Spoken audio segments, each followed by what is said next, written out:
Discussing it now, was he bobbling it? They will say catch. Move the chains all the way to the 36-yard line. And the coverage was there. It was just a great throw. I mean, on the money, he dropped it in the bucket. They stay with that 5-wide look. 4 receivers down low, and that's going to be a false start, I believe. Yeah.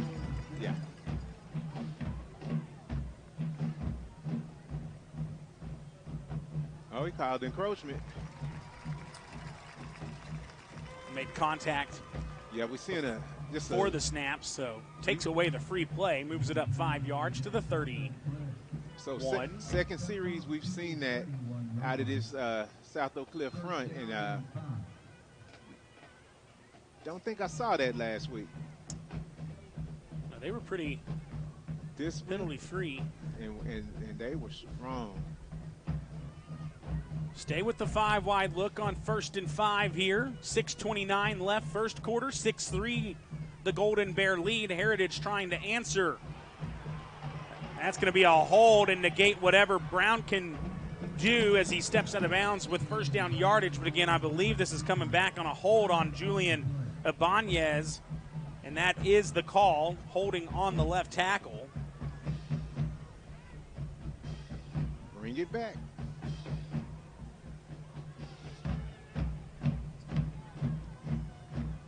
So the 5-yard advantage that you gained with the offsides.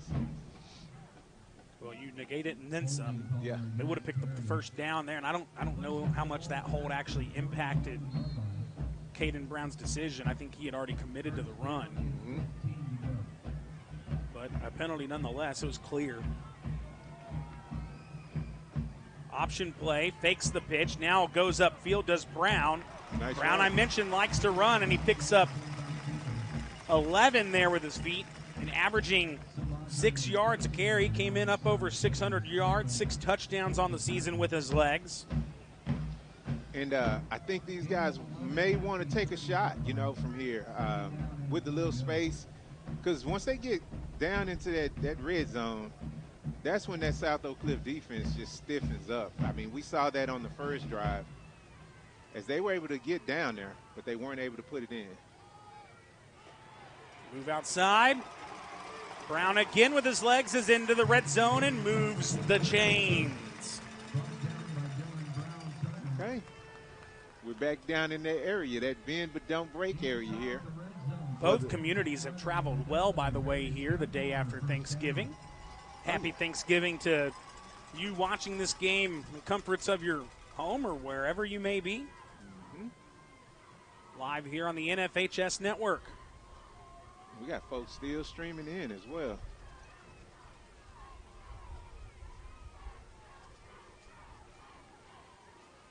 Man in motion. They'll fake the pitch up, hand it off to the tailback, and O'Neal's only going to pick up a couple to the 15. Just under 5 minutes left, first quarter. Yeah, that's why I was saying, maybe from that 30-yard line, you want to take your shot, because with a little space, they've been able to make some things happen. When they get down here, though, we'll see if they can convert. Official timeout, and they're asking for somebody to come over and talk to the quarterback. And it looks like they're going to remove the quarterback, Caden Brown. Uh-oh.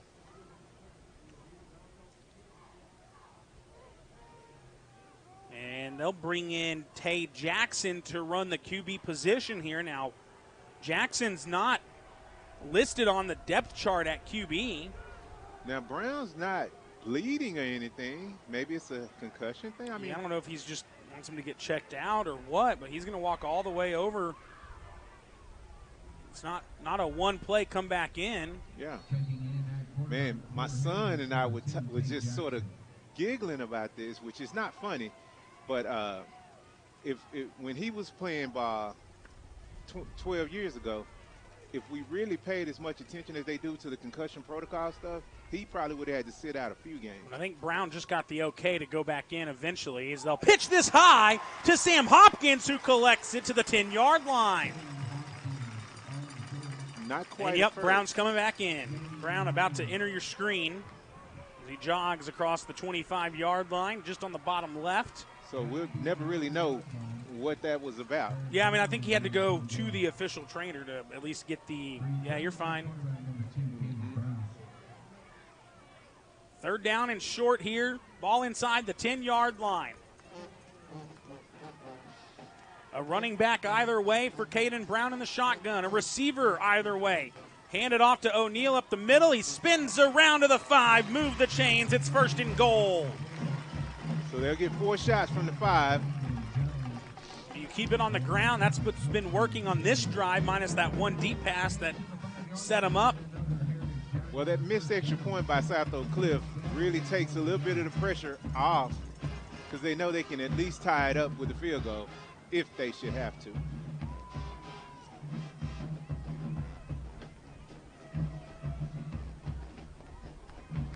Receiver either way. Jason Barela stands a step behind Brown, and a timeout. No, a false start taken. I think they're calling that on the wide receiver, Xavier Moten, I believe. Makes it tougher. Yeah, it does. Backs him up to the 10, 1st and goal.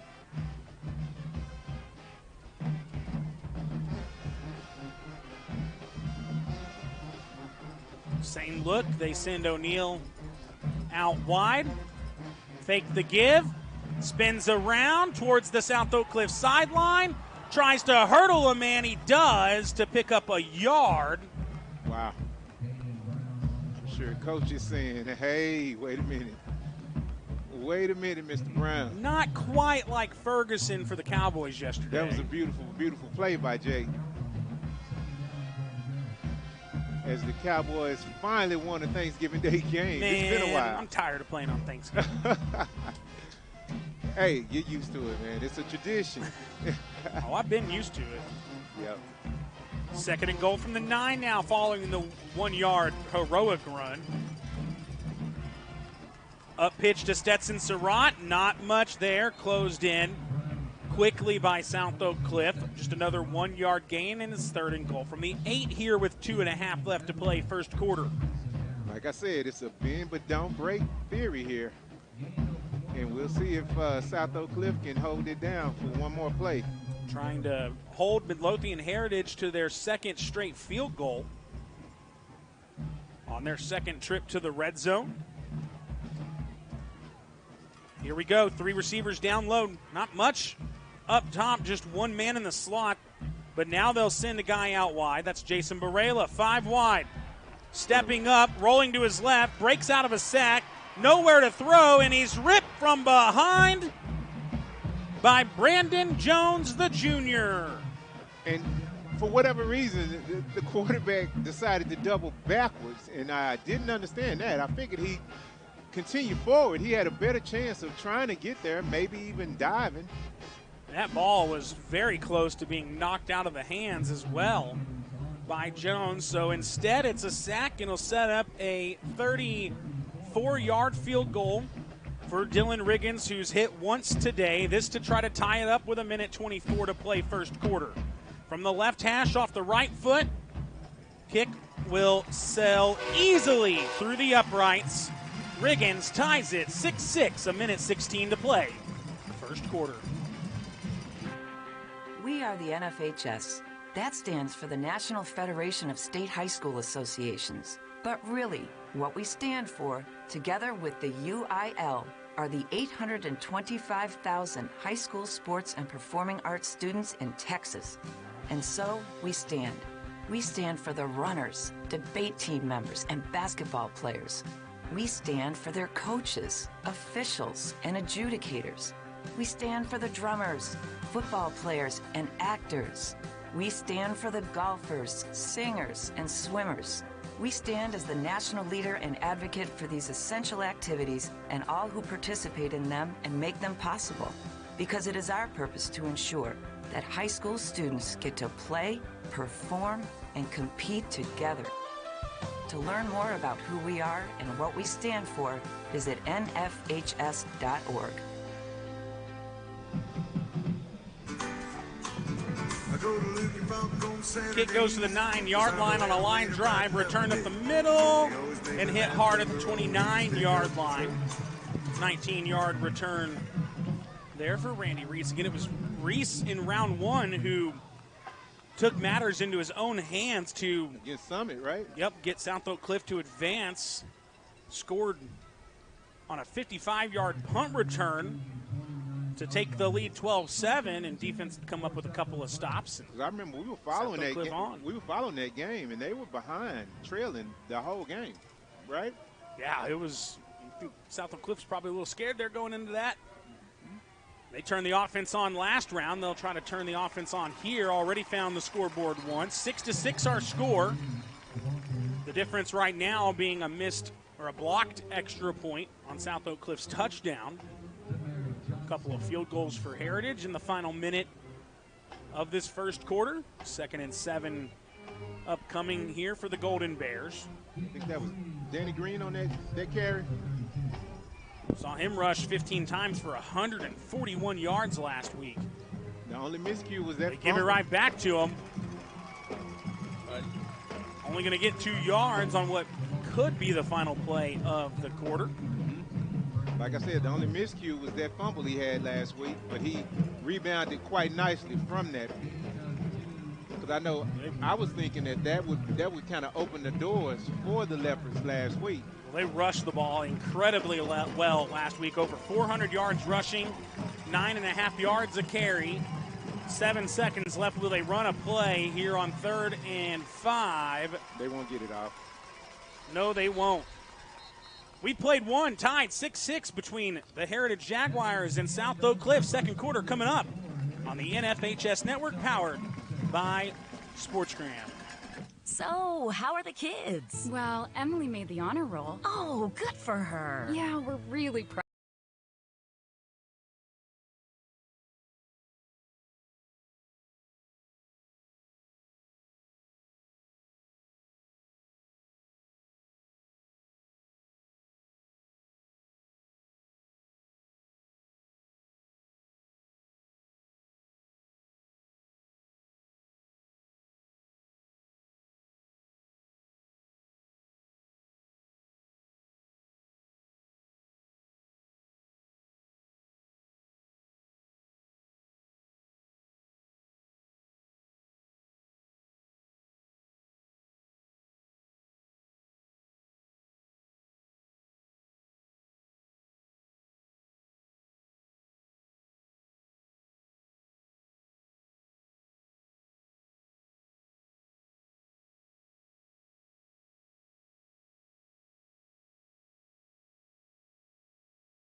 Southlake Cliff with a 3rd and 5 coming up here on offense. They only possessed the ball one full time in the first quarter, but it resulted in a long touchdown run by Javon Thomas. AKA JT. Wants to throw here on 3rd and 5, and it's complete Nice to catch. Jamari Cawley, the first. I mean, the throw was on point, and the catch was in traffic, but he made a nice play on that one to move the chains. Cawley loses his helmet. He'll come out for a play. Ball at the 42 between the hashes here in Mansfield at Newsom Stadium. Hand it off. Right up the middle, not much. As they go back to Javon Thomas, that's the first carry for him that doesn't go for long yardage. We've seen him these past 2 weeks, and definitely we haven't seen him get stopped at all.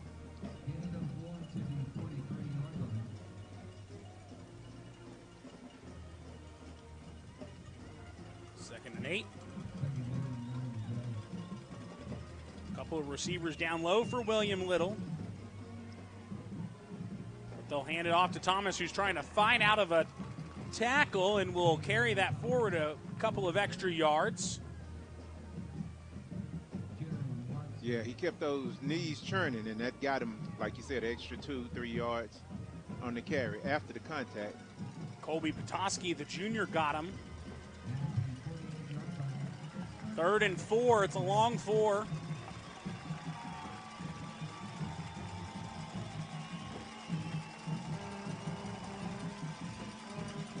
Snap, fake the give. Here comes the rush. He drops it off. It's incomplete. Yeah, the throw was just a touch out of reach for the fullback. You think they're going to punt it? Yeah, they're bringing on the punt team. Yeah, I think your defense has been able to hold to a couple of field goals. You're at midfield. Go ahead and punt this thing away. Let your defense go to work. So TJ Pride back. But these guys haven't had a problem moving the ball between the 20s. It's only when they get inside the red zone. Ooh, Pride averages 13.5 yards return, but he won't return this one. It bounces at the 10 and will be down all the way at the 4-yard line. Got a man down. I think Pride should have tried to return that. Yeah, I think he just assumed it was going to bounce right into the end zone. Injured player on the field for South Oak Cliff. Can't see a number, but hopefully it's just a stinger and he'll be all right. Training staff out to look at him. Would like to take this time to remind you, you don't want to miss the UIL State football experience at AT&T Stadium in Arlington, Texas. This December, come out for an action-packed 4 days, Wednesday, December 14th through Saturday, December 17th, and witness the best teams in each division battle it out in the final games of the season. Tickets and all tournament pass information can be found at uiltexas.org. Injured player is up and on his feet. He's being assisted out. Looked like a ankle or knee, maybe something on the leg. It's 23, that's Kellum Ingram, the senior. Not putting any weight whatsoever on his left leg. His left leg just in the air. Jaguars backed up inside their own 5-yard line, so quarterback Caden Brown will stand in the end zone to receive this snap with 3 receivers up top. Moves one, though. That's Tay Jackson. Snap. Run it up the middle. Second push causes the ball to come loose. South Oak Cliff says they have it, but did they rule forward progress stop before the ball came out? I think they did. Ball at the 5-yard line, 1 yard gained, and maintaining possession is Midlothian Heritage. 9:45 to play, first half. And that is the danger of having the ball this deep with your back to the goal line like that. Giving up the ball right Jason there. Barela tried to keep kicking those legs to make it a 2 or 3 yard gain and lost the football, but again, progress blown dead.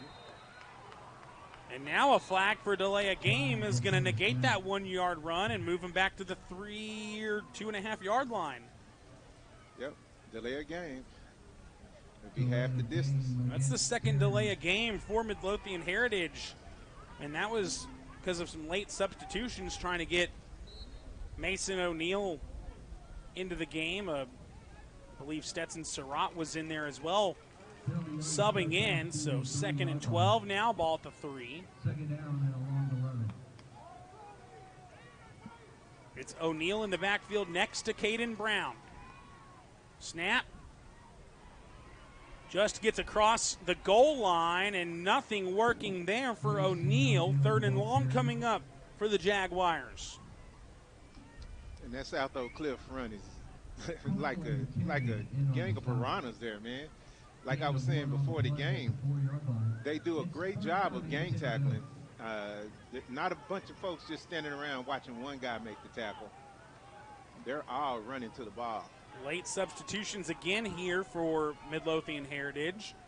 Tay Jackson comes into the slot down low. Inside of 10 Jason seconds. Barela into the backfield. Play clock at 6. Gets the snap off to throw on 3rd and 10. Has time. And now has Tay Jackson, who climbs the ladder and makes the grab across the 30 down to the 38-yard line. And that's the result of having all day in the pocket to throw the ball. That play does not exist if it's not for your front five. Your offensive line came up huge there against that defensive front for South Oak Cliff, and they'll mark it all the way to the 40. Yeah, my only concern was, okay, he's standing in that end zone for a while. You can easily get, you know, some type of penalty while you're standing in that end zone. 5 wide, the look for Heritage. Quick pass to Surratt. He's out of bounds at the 43, 42. And like Surratt, a junior, 6 foot. And like I've said a couple of times during this game, is Heritage has done well with the whole field to work with. 6-6 our score, 7:33 to play first half, and a game moving quickly in Mansfield.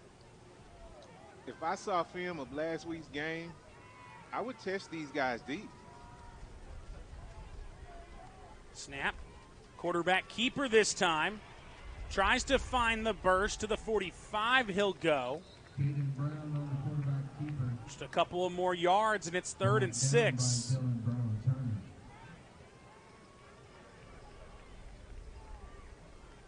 Yeah, Midlothian Heritage is subbing almost every play. Tay Jackson and Barela come back in. Yeah, and they're sending their plays in with those signal cards from the sideline, so different packages. 2 either way for Caden Brown, the 6'2 senior. Headed to South Dakota State. Man in motion is Moten. Wants to throw across the middle. It's not there. And now he's wrapped up. It'll be a sack.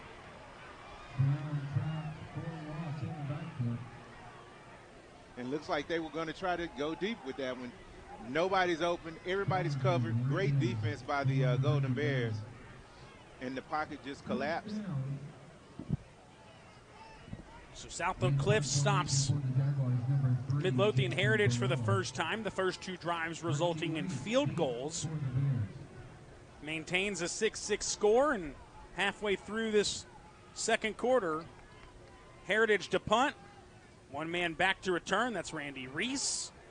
He won't get a chance as it bounces at the 27-yard line, rolls to the 26. That kick went straight sideways after landing. You sure he didn't do that intentionally, man, to keep that away from Randy Reese? Yeah, I'm not kicking the ball to Randy Reese. No not way. after what I saw in round 1. Exactly. Reese headed to SMU.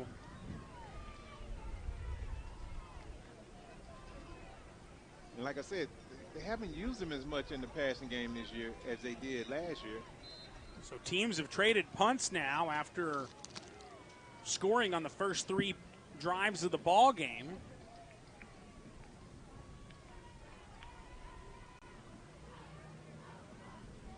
William Little with a couple of hard claps.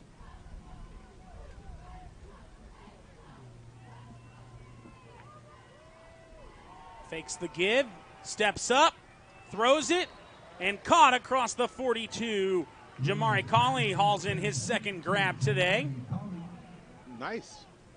He put a little mustard on that pass. I'm not sure why Colley went down for it. Colley, a 4-star wide receiver recruit, just a junior, hasn't decided where he wants to play yet. But he's got his fair share. This is the second official timeout. Oh, the chain got caught up on the sideline of South Oak Cliff. They'll reset that and have to put it back together. Yeah, like I said, the ball was low, but it wasn't low enough where he needed to go down for it. Maybe he was just anticipating the contact. But I think he could have caught him. Keep it on the ground this time. Met by Colby Plaszczowski.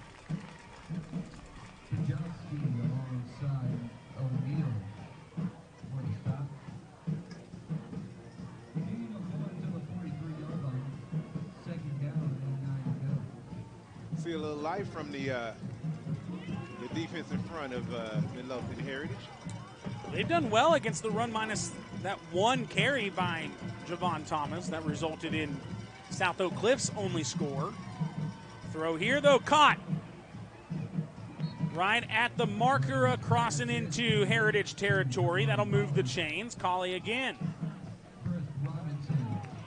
Yeah, they marked it right on the first down mark. Joshua Manley down low, joined by Randy Reese in the slot. Collie by himself near his sideline. Ball just across midfield. 4:27 to play in the half. Run it up the middle to the 45-yard line. Noah O'Neal gets in there to make the tackle.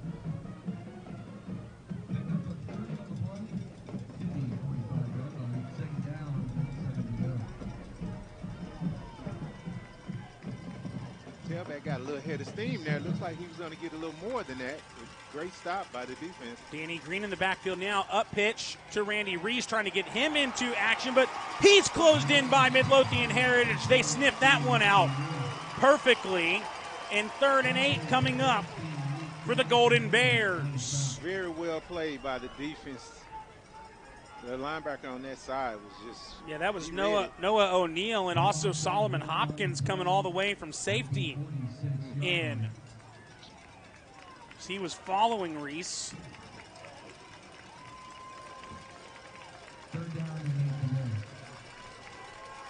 TJ Pride in there at safety now. Looks like he's kind of maybe following Reese here on 3rd and 8. Possible screen pass to Javon Thomas. It is. Can he make a move? There's a flag. He's out of bounds. It's a loss on the play. Just have to make sure what this flag is. Looks like it's a hold. You would decline that, I would think, and let it be 4th down. Yeah, that'll force the Golden Bears to go ahead and punt it.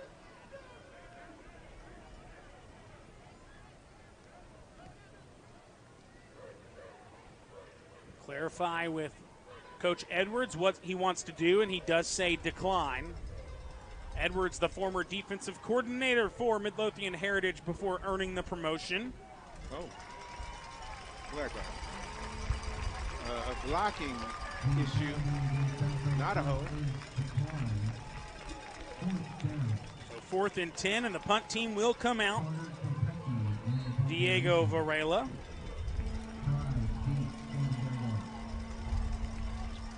TJ Pride back at the 9-yard line. Makes the grab.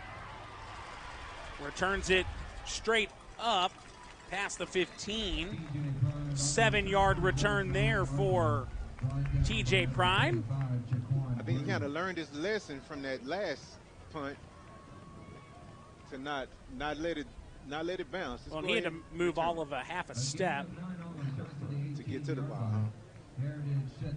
So Heritage tied 6-6 with South Oak Cliff. Midlothian Heritage again playing in their first season at the 5A level. Those teams moving up from 4A Division I have shown that they came ready to play. Melissa will play later tonight, 7 o'clock against Carroll in the other semifinal for Region 2. TJ Pride makes that grab, but he's going to lose yardage. And then Argyle is currently the number 1 ranked team in the state. They're in the Region 1 semifinal, coming off what was just a 7-0 win last week over Wichita Falls Riders. So those 4A D1 move-ups have shown that it just ain't the size of the school that matters. Yeah, quality is quality. Of course, the winner of this game will take on either Melissa or Terrell. Melissa's probably be heavy favorites in that one, a rematch of a district game. But Terrell has turned it on in the playoffs. Screen makes one-man miss, steps out at the 25. That'll stop the clock there. Tay Jackson with the grab. 3rd and short upcoming here. 3 ticks under 2 to play. Quarter number 2. Midlothian Heritage to get the ball to start. Looks like they spread them out. Excuse me, South Oak Cliff will get the ball. And I look for Caden Brown to just keep the ball, run it up the middle. You know, they spread them out, kind of get them a little thinner in the middle. Stack the receivers either way, but send Tay Jackson into the backfield. Hand it off here on 3rd and short, and he's got a burst! Jason Varela's on a foot race. He'll be chased down by Manny Muhammad, but not before he gets to the 25 of the Golden Bears. Excellent strategy there by Heritage. I mean, just spread them out and let's attack the middle. Stack them again. Now look over to the sideline. Slow things down here. 95 seconds left in the half. And like I said, before you get off into that red zone, you might want to take a couple of shots. Give it right back to Varela, who will lose a yard. Ball comes out well after the play was blown dead. Timeout. Cortland Kidd was the first one there to make the stop. Billy Walton as well, and a timeout taken by Heritage.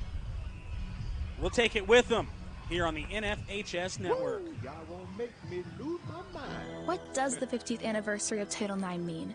It means I'm valued, I'm empowered, I can do anything. It means I'll pave the way for every girl who plays high school sports in the future, just like every female student, coach, official, and administrator blaze the trail for me, because every student deserves the opportunity to play. Encourage girls you know to participate in Texas high school sports. This message was sent by alumni of the Texas High School Athletic Directors Association.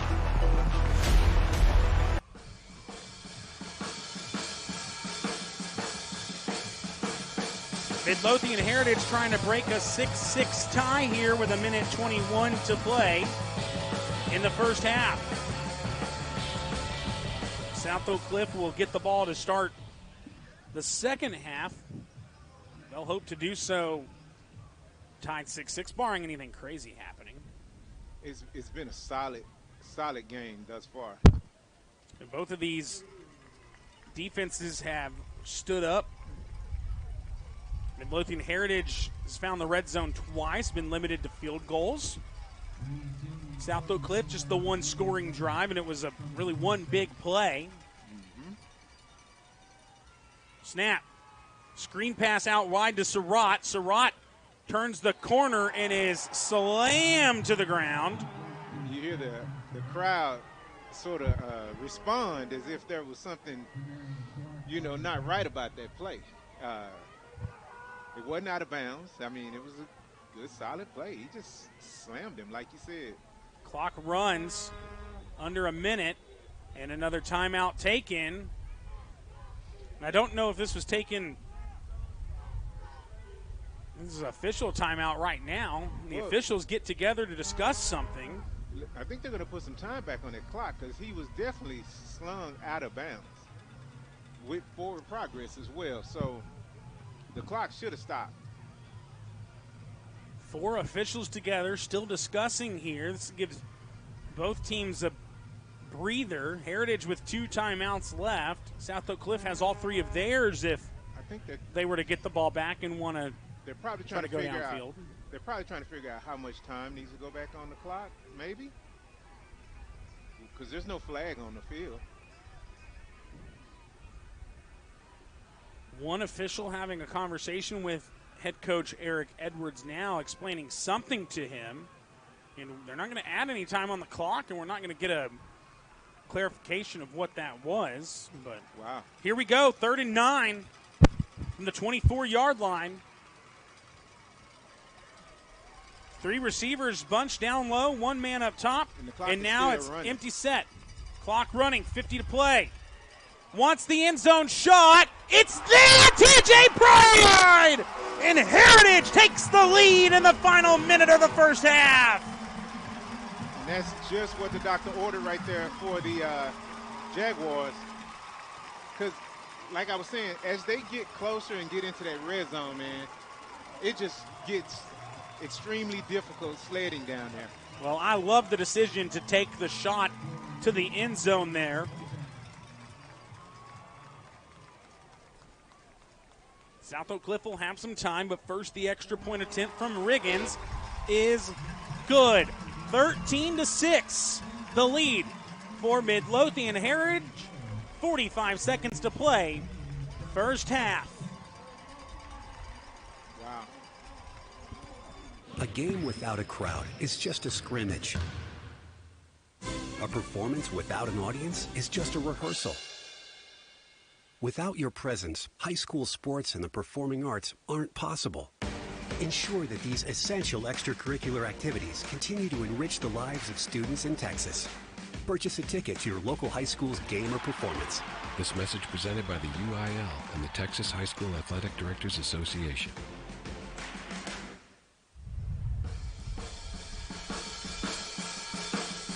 Football fans, you don't want to miss the UIL State football experience at AT&T Stadium in Arlington this December. Come out for an action-packed 4 days, Wednesday, December 14th through Saturday, December 17th, and witness the best teams in each division battle it out in the final games of the season. Tickets and all tournament pass information can be found at uiltexas.org. Midlothian Heritage in the final minute of this first half take the lead on a 25-yard touchdown pass to TJ Pride from Caden Brown. 13-6 the score. Returned across the 35-yard line there for South Oak Cliff. They've got all 3 timeouts, Willie. They've got 40 seconds to work with, so they'll get a chance to take some shots. But first, there's an injured player for the Golden Bears, and that is Randy Reese on the turf near the 40-yard line. He took a shot. Speaking of taking a shot, we saw Heritage take a shot on that last play to get the touchdown. Caden Brown has been so impressive. I mean, very accurate with his downfield throws. I mean, he's a real threat every time he drops back. I was kind of thinking about his ability to run the ball, but his arm is a real weapon. He's been on point the Randy entire Reese game. will limp off the field. He was grabbing at his left knee. So, yeah, 248 yards of offense for Midlothian. Caden Brown in this first half, Willie, 9 of 11 for 159 yards and a touchdown. William Little has thrown the ball a little bit today as well, 7 of 8, but just 45 yards passing. He'll take a shot here, and it's a perfect pass as it slid right over the linebacker's arms and into the grab of Jamari Cawley. And Cawley was able to make a heads-up play and get out of bounds. Even though South Oak Cliff has all 3 of their timeouts, they still have all 3 of their timeouts. It's Cawley's 4th catch of the ball game. Ball at midfield. Take another shot. Cawley has it! Oh, he dropped it, but there's a flag. Oh, Cawley is beside himself now. He should be sick. That is as uncharacteristic as it gets. He was wide. And it wouldn't have mattered as it was pass interference on Cawley. Gotcha. We saw the DB lose his step. And of course, they're going to take that penalty, absolutely. Right? Yeah, 20. You took some time off the clock there with the deep ball. There should be a you want to back him up the 10 walk-off. yards to the 40-yard line, or 15 yards. Wow. To the 35-yard line. Wow. That's huge. So 28 seconds, and they're backed all the way up. 1st and 25.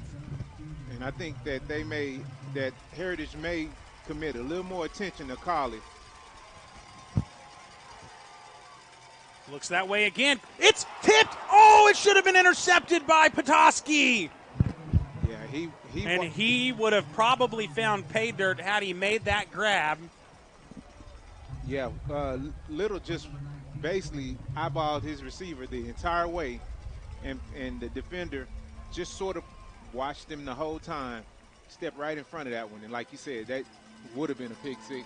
Heritage defense is salty. They've averaged allowing just 20.5 points per game, 21 turnovers on the year. Almost had number 22 there. 2nd and 25. Here comes the rush, and it will be a sack.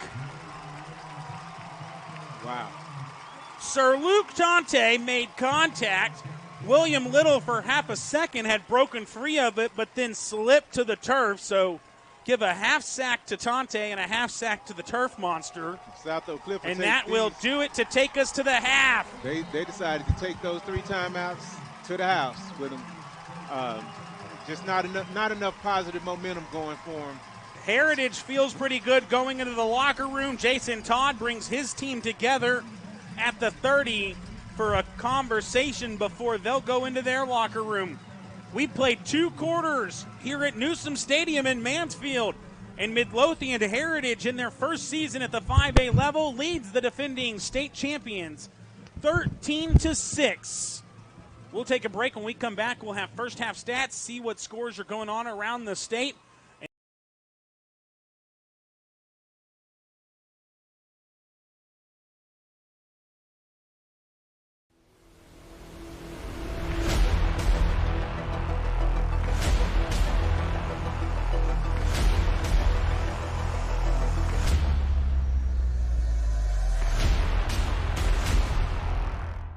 Another pass play. Bullock with some time. He throws to the far side. It's caught and spun down is Sean Steens again.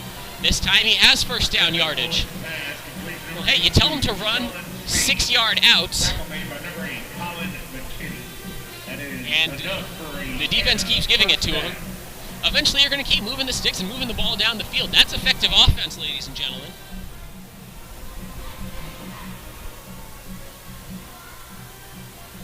Motion the running back from one side to the other. Looks like this is Deuce Anthony in a tailback. This time looking for a screen. It's knocked away. I think that was a little bit behind Steens that time. I think the defense may be starting to key on him after 3 straight throws that were all headed his way. Hey, maybe send an extra guy at number 82.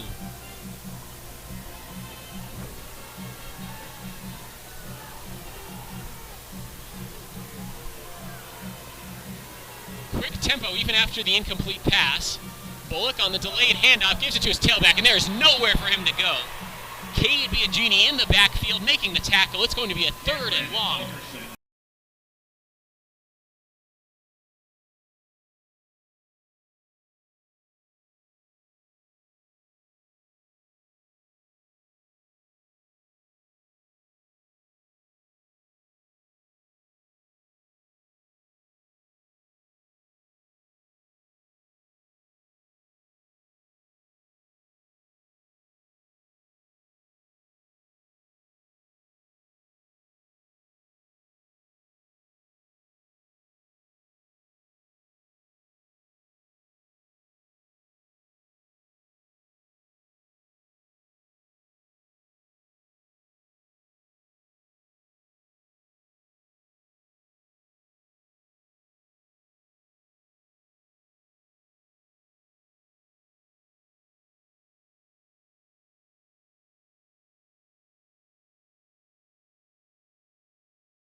Katie just keeping the clock rolling.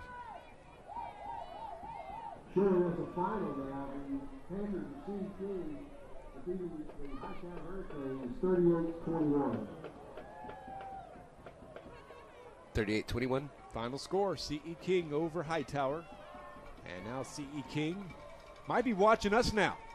See who comes out of this one. As Coger throws off his back foot, and it's adjusted to, and the catch made by Adam Jackson. When they watch film, they're going to tell him to just throw that one away, as that one hung up for a long time, and a good adjustment by Jackson to get there, but that was a bad decision that ended up gaining positive yards.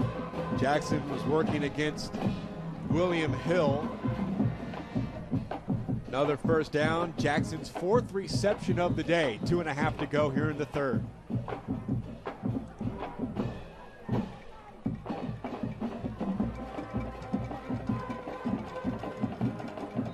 Yep. Play is blown dead with a penalty marker. False start will be called on Katy. Is their second penalty? Offense number 21, 5-yard penalty. Still first down. That's the sophomore Israel Alutu Judah, whose older brother Jed is the nickelback on the defense. Got a couple of brothers on the team, the Johnsies and the Alutu Judahs. And I'm assuming the Alo Sulufus. Yep, Alo Suliafus. Alo Suliafus. I challenge you to say that 5 times fast. I couldn't say it 1 time fast. 1st and 15. Again, the wraparound draw, it's Johnsy.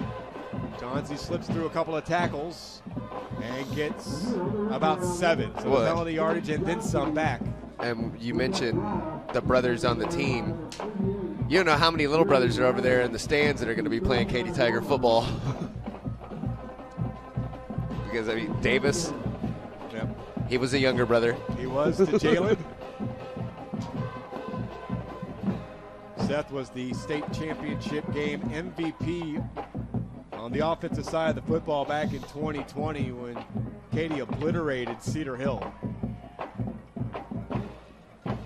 2nd down and 9. And here's Davis. Lowers his shoulder, flag thrown in along that near sideline. We'll have to check the penalty flag, but that was a big run by Davis. We'll see if it's, we got 2 flags now. We'll see if it's coming back. Looks like we're starting to get a little rain.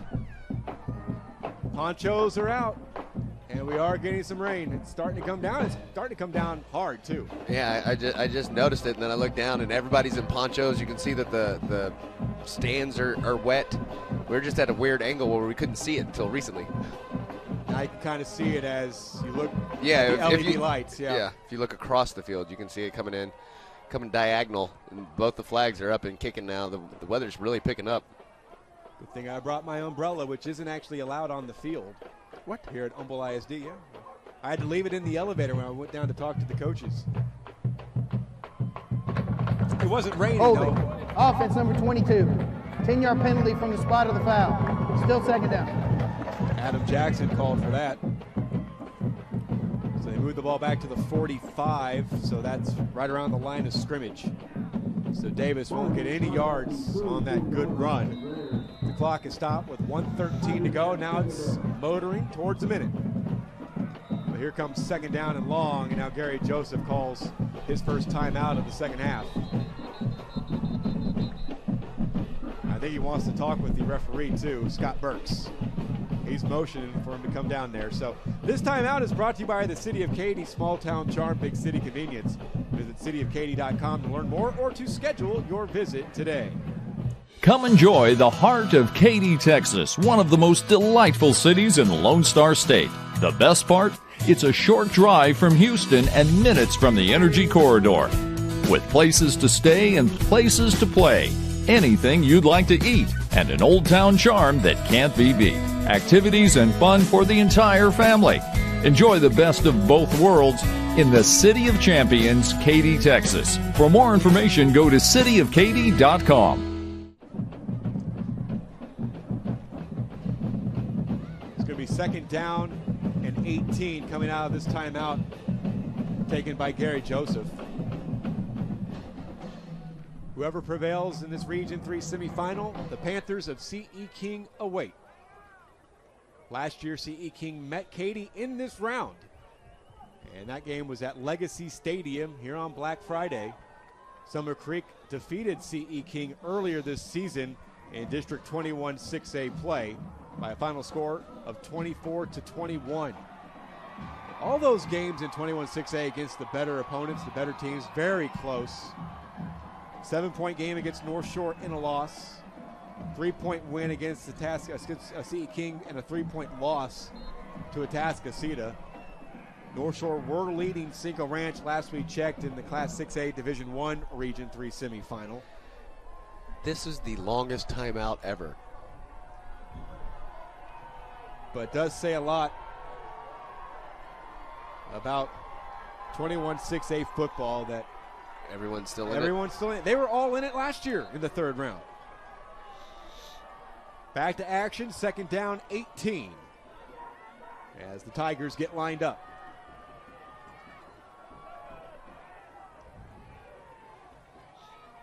On the ground with Davis, slips one. Couldn't slip the second. As Sincere Tryon made the tackle. So that sets up third down and long as we roll inside a minute.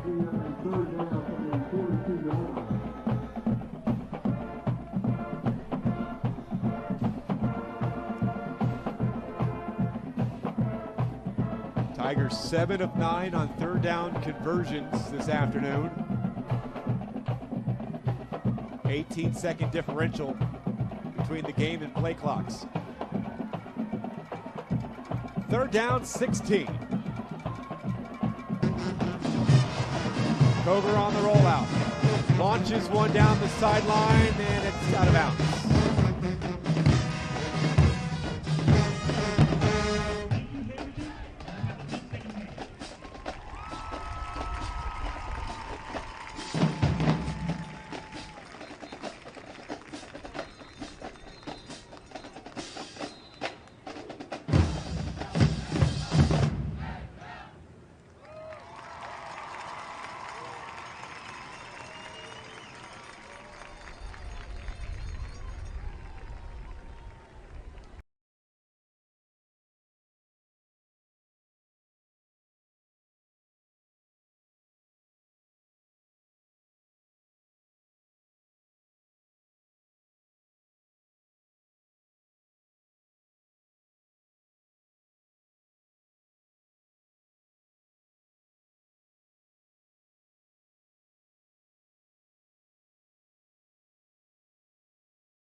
Defense will retake the field.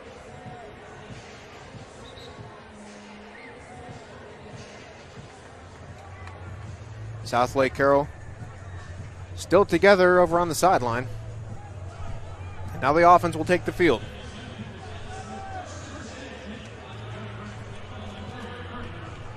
And they'll line up in their double set. And McKinney's playing far off the line. Knowles will take the snap, but he'll hand it off to Owen Allen. He'll have enough for a first down.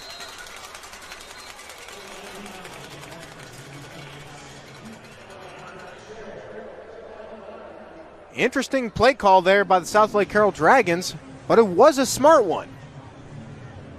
Set them up in a lot better field position for a deep shot here.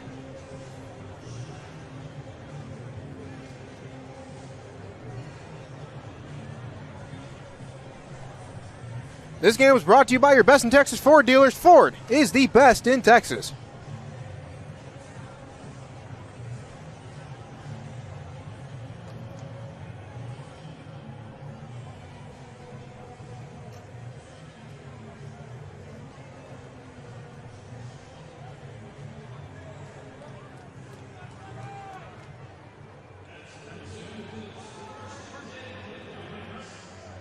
McKinney will have 4 guys at least 20 yards off of the line, playing a prevent defense. He'll take the snap and he'll hand it off to Owen Allen again. And he'll have enough for a first down, but that will be it for the first half. The McKinney Lions have a 14-7 lead going into the locker room, and they couldn't have asked for a better game here. The defense is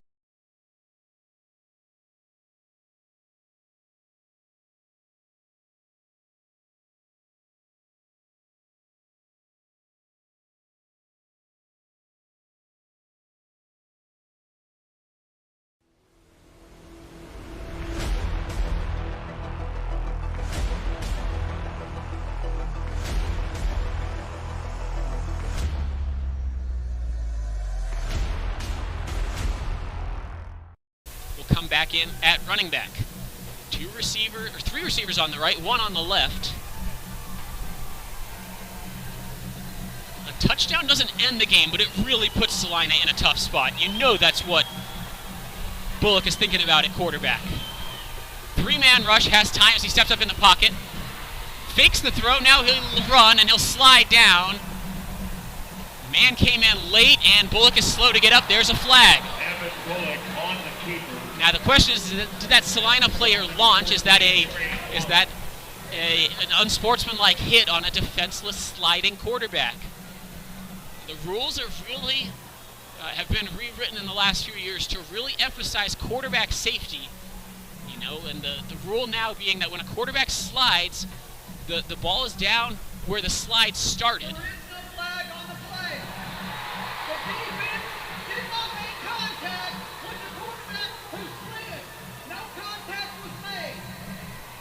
If you didn't hear the explanation from our lead official, they pick up the flag because the defender didn't actually hit him. If any contact had been made, that's probably a flag. 3rd down and 4. But instead, the sliding quarterback just slid right under the defender who wanted to lay him out. So they put the ball at the 15-yard line, 3rd down and 4. 10:45 to play in the ball game. In the red zone, Bullock steps up in the pocket, throws, it's tipped up in the air, incomplete. There's another flag. They were looking for Jonathan Brown, and he said there was a defender hanging on my back and pulling on.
So some more good fortune here for the Tomball Cougars. This is going to set up for, well, they'll replay do this again, but it'll be now 3rd and 30 off the ineligible receiver downfield call. We'll spread it out. 4 receivers off here to the wide side, 1 alone here to the top of your screen. DJ Bailey fires over the middle, thrown, caught, and gets back to really where the last play was brought to. As the catch made by Dalen Singleton. And 4th and about 9 here in the middle of the field. And Tomball keeps it in front, and some penalties, playing some good fortune, and needing to make a big tackle there to force 4th down. And gave up some yards, but enough to force the punt here with 2:20 left to go here, first quarter. 4th and 9.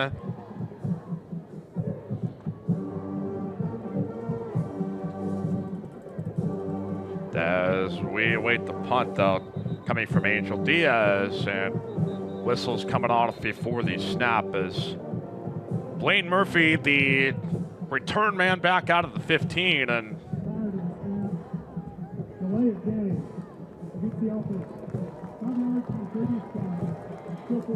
Now, it has been a sluggish beginning here for DeSoto, and I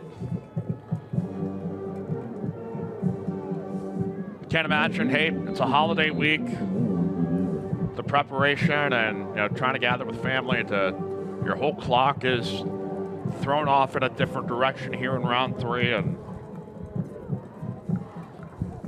Dobble going to be able to force the punt here on the opening drive as Diaz sends it here and spins it to our near side and takes a eagle bounce out here to the 26-yard line, but the Cougars will resume 1st and 10. Really had no opportunities yet here for a commercial timeout as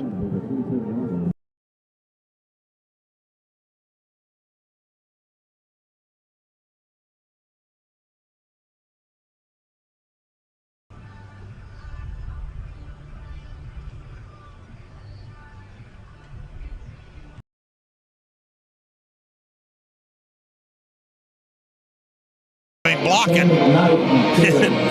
And Rutherford was like, I don't want this. That was a hot potato. He wanted to get rid of it. Slips it in the stomach of McKnight, and McKnight goes, I don't want that ball. He handed it back to, tried to hand it back to me.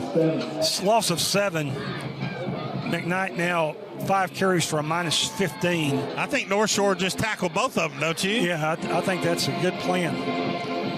2 receivers split wide right, 1 left. 2nd and 17. North Shore's adjusted its coverage. They got man right on top of them now.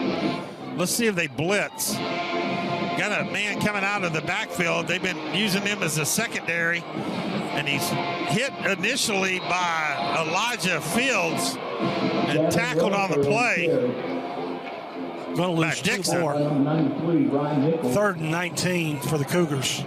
All the way back to the 38-yard line of North Shore. Definitely 4-down territory. One adjustment I see Cinco Ranch making already is they keeping it back, and when they get some pressure, they're swinging that back out in the flat, and all they need to do is get rid of the ball out there a couple times. That'll take some of the heat off of them.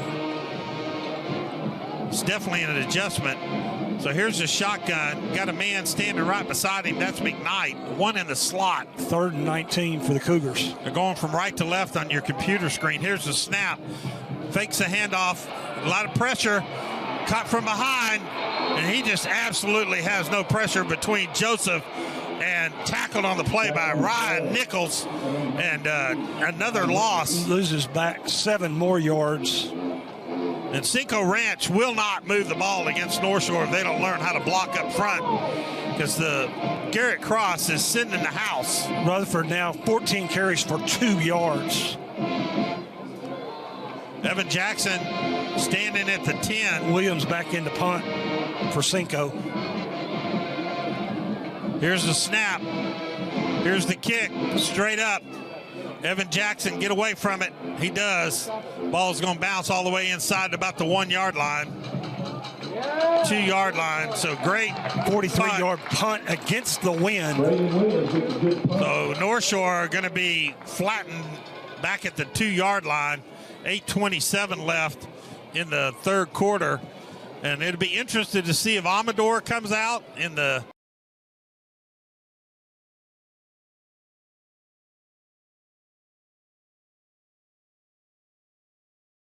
Second and 7 from the 28-yard line. 8:20 left in the contest. Talk about a different formation. Now 4 receivers in a shotgun look, and it's a quarterback keeper for Bentley. He surges forward, gets maybe 2 or 3 yards. Oh, they're going to give forward progress for 5 yards. He did a nice job to keep the legs churning there. 3rd and 2, and tell you what, Salina might be able to afford a punt on this drive if they can't keep the chains moving. Motion along the line, a flag flies, and it's a false start against the Bobcats. Penalties are really hurting the team in white today. Really, and what it goes back to is the early part of the 2nd quarter. They were driving to end the 1st quarter. They switched sides, came down to the other side. They were in the red zone, facing a 3rd and 1 from, I think, the 6-yard line. False start and then a holding.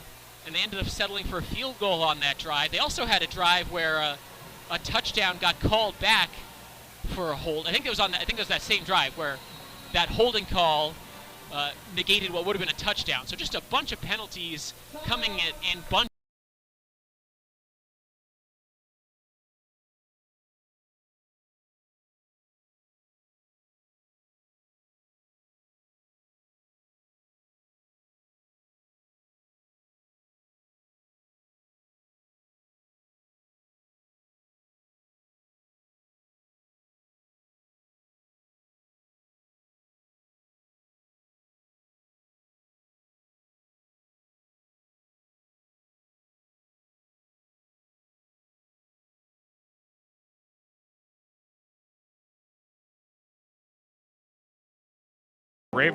By Cayman Mathis in the vicinity, as that was intended for Colby Dawson.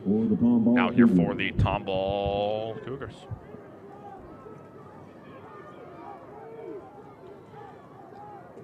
Third and 10 now. Here's the play clock to 20 seconds at this stage. Two receivers on each side as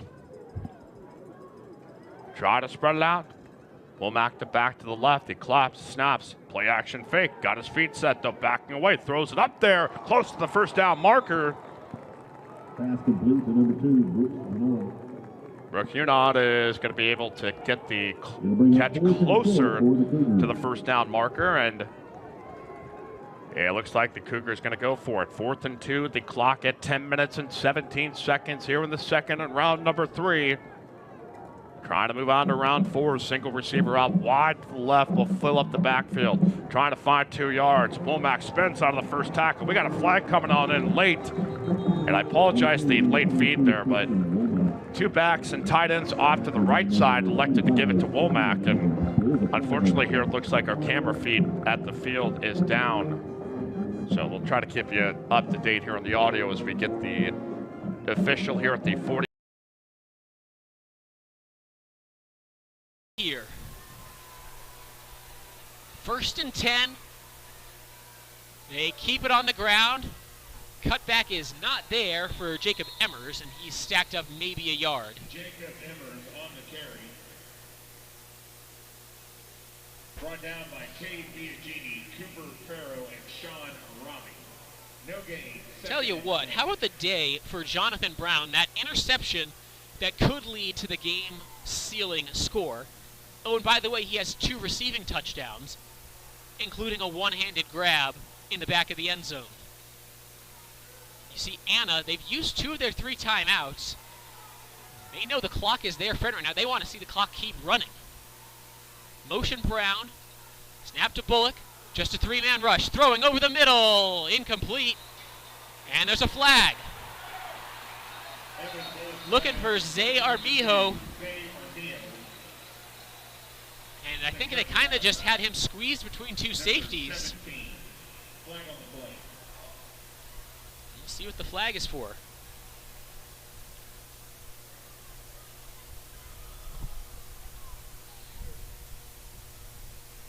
Meanwhile, Evan Bullock trotting over to the sideline, making sure he can get the right play call in and the chat with his head coach. What a fruitful partnership this has been for Anna. You bring in Evan Bullock, a transfer from right here in Allen.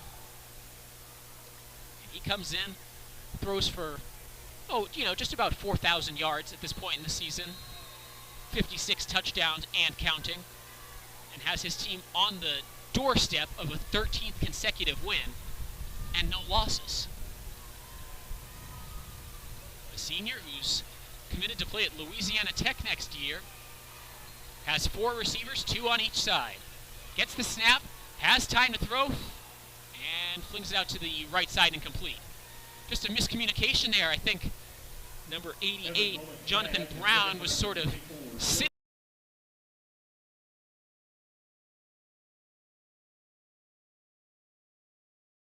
They rushed the ball for just 74 yards. Now, they only carried the ball 10 times, and that's the thing. They only had 20 plays in the first half, and that's a recipe for success for Midlothian Heritage. whenever you get a team to get outside of its normal personality and force them to do what they don't necessarily do best, then you definitely have an advantage, and that's what Heritage has been able to do. It was a 61-yard touchdown run. You take that off the books, obviously you can't, but the yards per average are not good. They'll try to turn that around. Caught at the 23-yard line as we are underway in quarter number 3. Changes directions. Does Corinthian Coleman.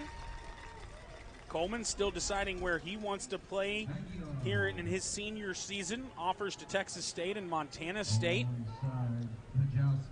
I think he's a very brave returner, because on those pooch kicks, you normally see the fair catch go up immediately, but that's the second time we've seen him return those pooch kicks. Not shocked at all, but next to William Little in the backfield is Javon Thomas.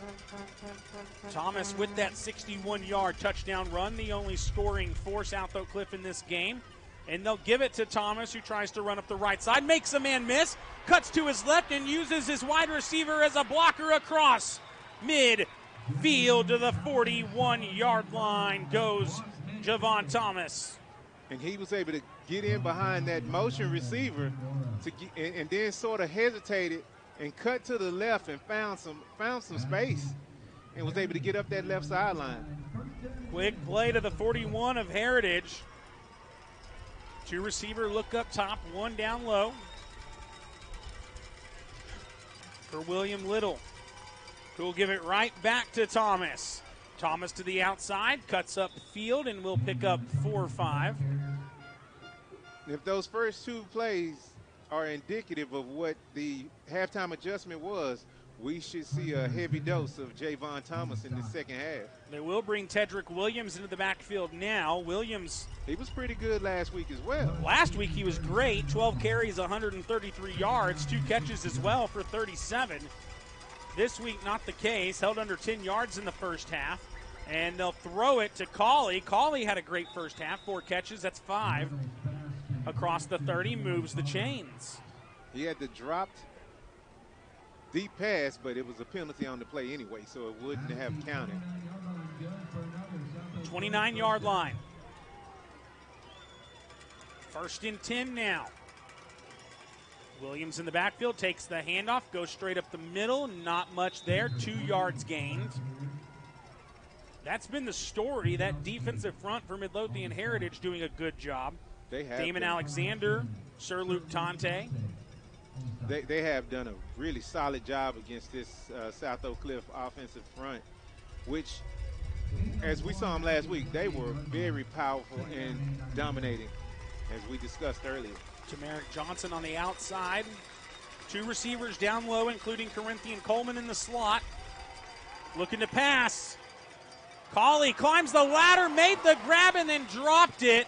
I think it's a catch. And collected it, and they do say that was a catch and fumble recovered by Cauley inside the red zone, and Midlothian Heritage fans are just now realizing that that was the call. No incompletion. He made a football move. Yeah, he came down with it, attempted to get a couple of yards, and the ball came out. And Randy Reese was hurt on a kick return at the end of the first half. Quarterback keeper here. Little to the outside, there's a flag. He's forced out past the 10-yard line, but this may be coming back. Looked like a block in the back right there on the perimeter. Little does not run a lot. Only 1 carry last week for 7 yards, and that was his only carry of the season. They call it a hold. Mark him back 10 yards from the spot of the foul. There's just a few yards past the line of scrimmage, so it should be 1st and 18 from the 24.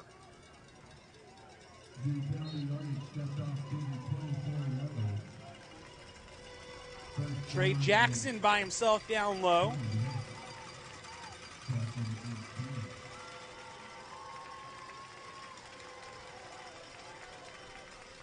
Danny Green in the backfield, a step behind into the right of Little. Man in motion. Hand it off to Green. Green will be brought down by Noah O'Neal. So far, pretty decent drive here by the Golden Bears, not counting the penalty. Colby Petoskey is hurt. He'll have to come off. Caden O'Neal, the junior, will enter the play.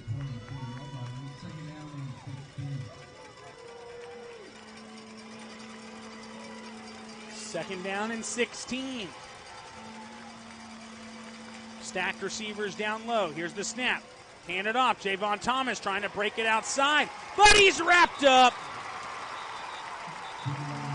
Tamarick Johnson got there and hit him for a loss.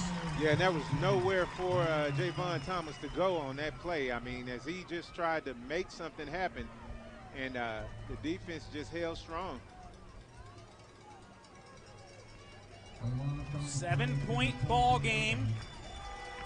South Oak Cliff with the first drive here in the second half. It's taken 4 minutes so far, but it's third and long.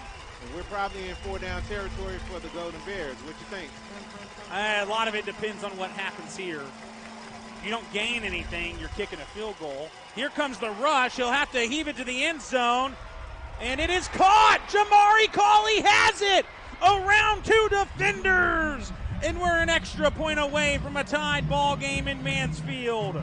And that took a perfect throw by Little to just drop it in the bucket, because he was double covered. I didn't think it was the greatest idea when he released it, but well, I thought Midlothian Heritage had a chance to knock that ball down or even better intercept it, but they didn't know where the football was, and Cauley did.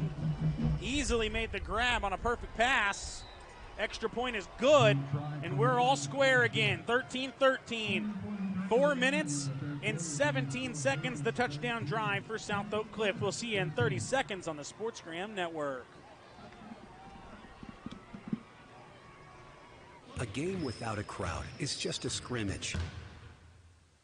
A performance without an audience is just a rehearsal. Without your presence, high school sports and the performing arts aren't possible.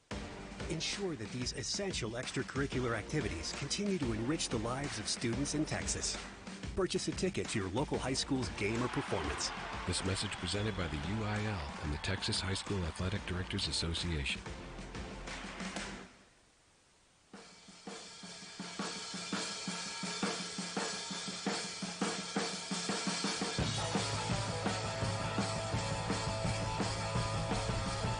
Welcome back to the NFHS Network, powered by SportsGram, where it's 13-all now. South Oak Cliff on a 3rd and 18 play, finding the end zone between William Little and Jamari Cauley. For Cauley, who missed part of the season with injury, just his 4th touchdown of the year, but man, it's a big one. Man, it's huge for the South Oak Cliff Golden Bears to be able to have success throwing the ball. Perfect answering drive to start the second half, as this will be returnable for Midlothian. Makes a man miss to the 30, he goes. Stetson Surratt. 33-yard line to start for Midlothian Heritage.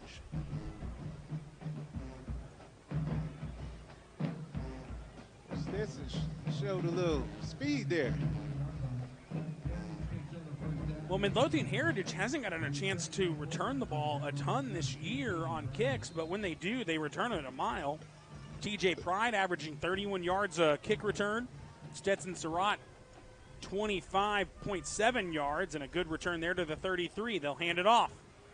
O'Neal is met in the backfield, a loss of 2. Heritage did most of their damage through the air in a first half in which they gained over 230 yards. And, of course, they're going to run it to keep the defense honest, but I don't think they'll waste too much time in getting back to the air. They got a 4-receiver look here. Keep it on the ground, though, this time with Borrella. And Barela will be met for no gain, but a flag. They had success spreading out the Sock defense and running it up the middle. That time is what looks like a hold. That's what I think. They look over to the sideline and see if they want to decline or accept this, and I actually think I would decline it. That Todd is going to decline this penalty and let it be third down in 12. I agree. Would you rather have third and 12 or second and 22? We have this debate every week. I'm with the third and two. If you think that if you're really happy with the adjustments you made in the locker room, then yeah, I'd decline it. What a diamond 4 receiver look down low, 5 wide. Snap to throw for Caden Brown, and he goes the other way. And it's hauled in by TJ Pride, one-handed at the other 40. Oh, man. And you see Southlake Cliff had the safety over the top there. He's just a little late getting there. Well, you watch the replay of it on the video board here, and that was a perfect pass, but TJ Pride did the work to bring it to his body one-handed. Ball at the 36 now into South Oak Cliff territory, trying to reclaim the lead. 13-13 our score here with 6:30 to play in the third quarter.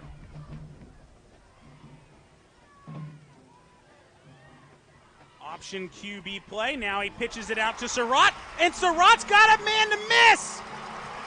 Inside the 10 he goes.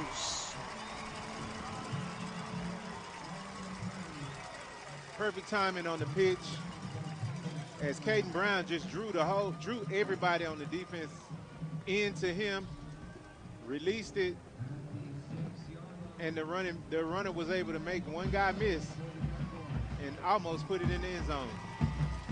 First and goal from the 6-yard line, following a couple of huge plays by the Heritage offense.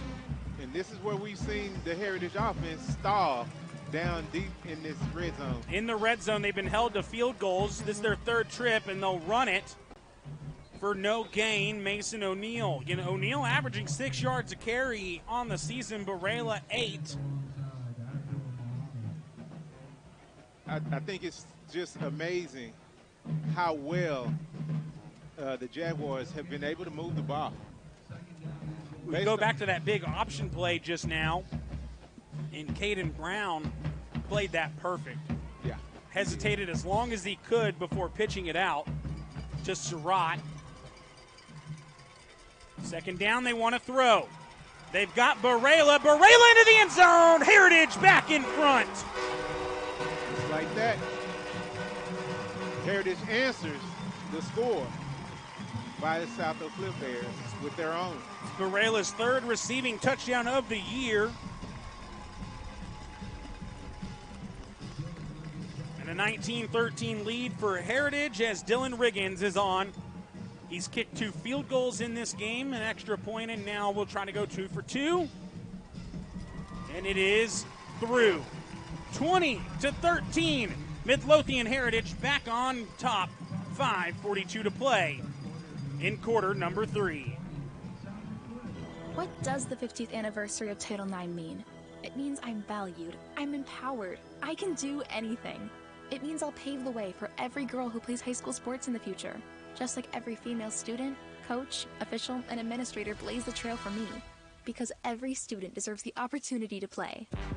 Encourage girls you know to participate in Texas high school sports. This message presented by the UIL and the Texas High School Athletic Directors Association.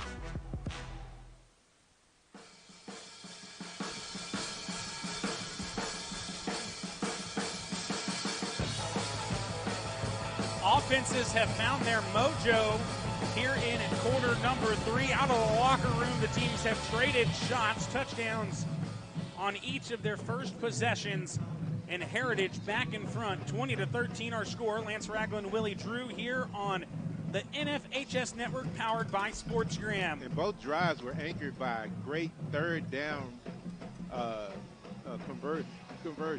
Angled kick collected at the 18-yard line, and Thomas trying to find some room. He has it to the 43. That's a quality return there. And a flag thrown in late. And this may go against Heritage, Cameron Aguilard. What do you think? Unnecessary roughness? Well, that would be the flag was thrown after the tackle, and Javon Thomas got up and had some words for Aguilard. There's a flag on the play. If you put 15 yards on after this, that's huge. And if you take away 15 yards, that's huge. Yep. Personal foul. Yep. It's going to be an unnecessary roughness call, we think. Yep, there they go. They're marking it off. It could have also been a unsportsmanlike, but he would have gave the unsportsmanlike signal, you would think. Well, we didn't get a call, but they mark it off to the 41 so quickly. A good return, tack on the penalty, and South Oak Cliff is already in Heritage territory here, trying to answer. Down 7. 17 and a half minutes to play in this regional semifinal. A date with either Melissa or Terrell on the line in the Region 2 championship. Handoff to Green. Green into the piles, backtracks, and has the first as he runs to the sideline. Wow. I love those runs. He was stacked up with no gain. Might have even been short of the line of scrimmage and was able to bounce that one out and pick up 16 yards on the carry. That's a tough competitor right there. 25-yard line, 1st and 10. Little calling for it, now looks to the sidelines. Danny Green a step behind to his left. Switches to the right side, inside the hash. Man in motion, handed off to Green. Green to his left.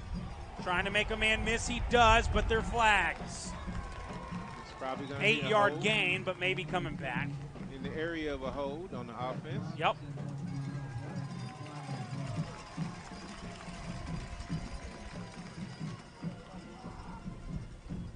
And you see those quite a bit when the back is able to change, make quick directional changes. The O-line doesn't see the change.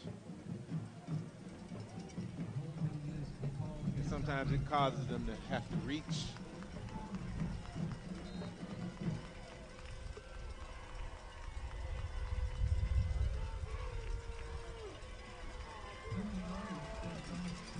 First and 20, well, 1st and 19 following the penalty.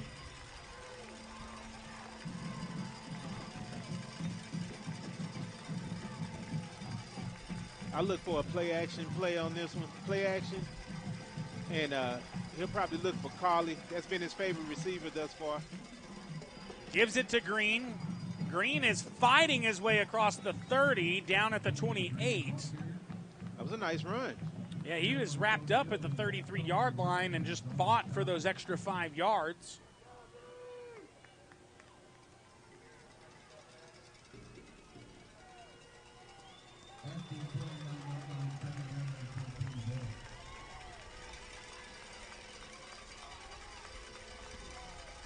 Like I said, you got Carly over there with no over-the-top help.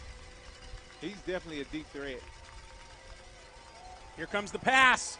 Wants the shot to the end zone. Colley, can he get under it? It's out of bounds and incomplete. And he was wide open. Yeah, Colley had no problem getting around Rylan Figueroa there. Figueroa, the senior cornerback, has 4 interceptions and 8 pass breakups this year. He's a 2-sport athlete at Heritage, committed to Howard Payne University to play baseball. And you see Heritage drop a safety back and sort of shade him over to that side. Yeah, you got to think they're going right back to the air here on 3rd and 14. Here comes the rush, steps into his throw, has a man. Nice. Corinthian Coleman, did he make the grab and stay? And he did, inside the 10. Nice catch on that one. It was slightly overthrown, but he was able to reach catch the ball at its highest point and get that toe touch. First and goal from the 8-yard line. South Oak Cliff trying to answer and tie this game back up here. 4:25 to play, third quarter. And I look for him to keep it on the ground here, even against this tough Heritage defense. Maybe around that left side. Keep it on the ground. Run it with Tedrick Williams. He dives to the 6.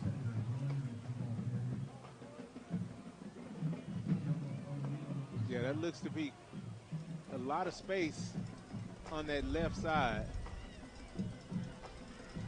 The tall Trey Jackson comes in down low, 6'5". 7 catches on the season. 5 of those are scores. Colley by himself in no man's land up top. Second and goal to throw towards Colley. And that pass is deflected. Wow. Tay Jackson. Jackson came up with an interception last week, returned it for a touchdown. He comes up with the pass breakup there to bring up third down. 20-13, the Heritage lead. South Oak Cliff, third and goal from their 6-yard line. Little with Thomas in the backfield. Thomas with a rushing touchdown of 61 yards today. Had 2 last week, while eclipsing 100 yards on just 4 carries. They'll throw to the tall Trey Jackson. Touchdown. Who has it for the score. Make it 6 touchdowns on just 8 catches this year for the 6'5" junior. Wow. And we're a point away from being tied once again. What an advantage to have a 6'5" guy on one side and a 6'3" guy on the other side. And we're seeing South Oak Cliff play a type of game that they're just not used to playing.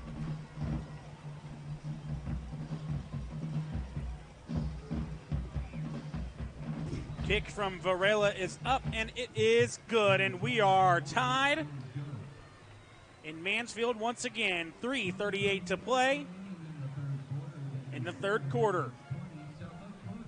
So, how are the kids? Well, Emily made the honor roll. Oh, good for her. Yeah, we're really proud of her. Tyler, on the other hand, though. What's going on? He's been moody lately, just feeling down and not like himself. Oh, we've been there. Nick was struggling last spring. He was so anxious and stressed. Really?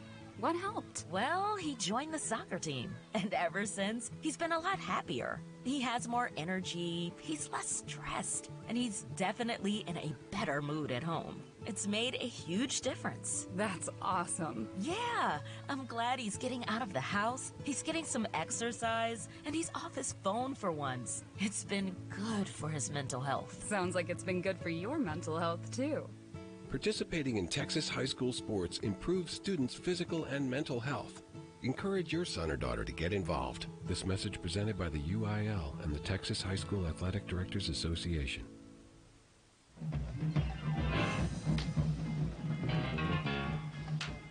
Kick will be caught at the 5-yard line, all tied. And upended is Tate Jackson at the 15. A 10-yard return is all he can manage. So it'll be Midlothian Heritage ball, but at their own 15-yard line. 3:33 to play, third quarter, all tied, 20-20. Teams have traded shots. All 3 possessions have resulted in touchdowns here in quarter number 3. Safe to say, Willie, the offenses have figured something out. They definitely have, especially the South Oak Cliff offense. We've seen it all game from Heritage, but to see South Oak Cliff slinging it around like this, it's uncharacteristic.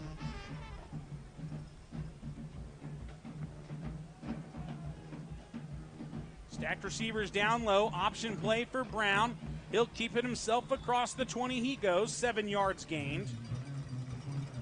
And that's a move just to get more space. But I thought we'd see more of Caden Brown running the ball in this game. We haven't, because he's been having so much success throwing it downfield. Well, he's picked some good decisions on options as well to pitch it out. Surratt in the slot up top. One man down low. Surratt goes into the backfield now. Here's the snap. Give it to O'Neal. O'Neal breaks free! Spins around, is hit from behind, but not before he moves the chains on a 14-yard run to the 38-yard line. You got to be really impressed with this Heritage offense. I mean, they're mixing it up very well and keeping this South Oak Cliff Golden Bear defense a little off balance.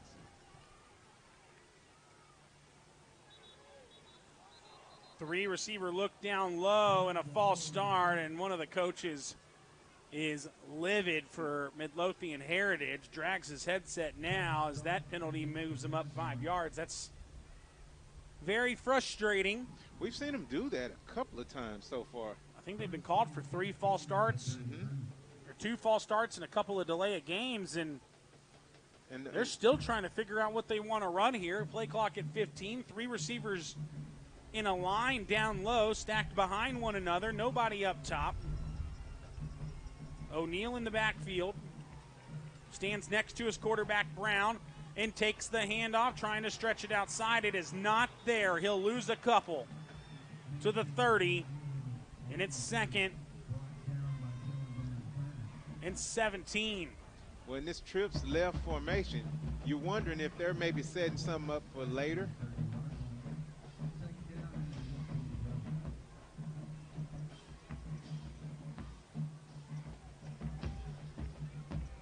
They got him spread. 5 wide here on 2nd and 17. Steps up in the pocket and is brought down.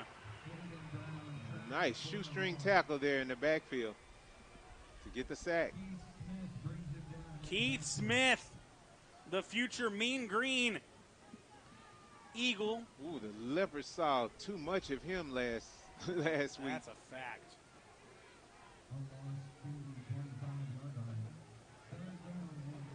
So 3rd and 23. It's just gone backwards ever since moving the chains on the run by O'Neal. Now they got that diamond out left like you were talking about earlier. They threw it to the right side. That ball's on the turf, picked up by Brown.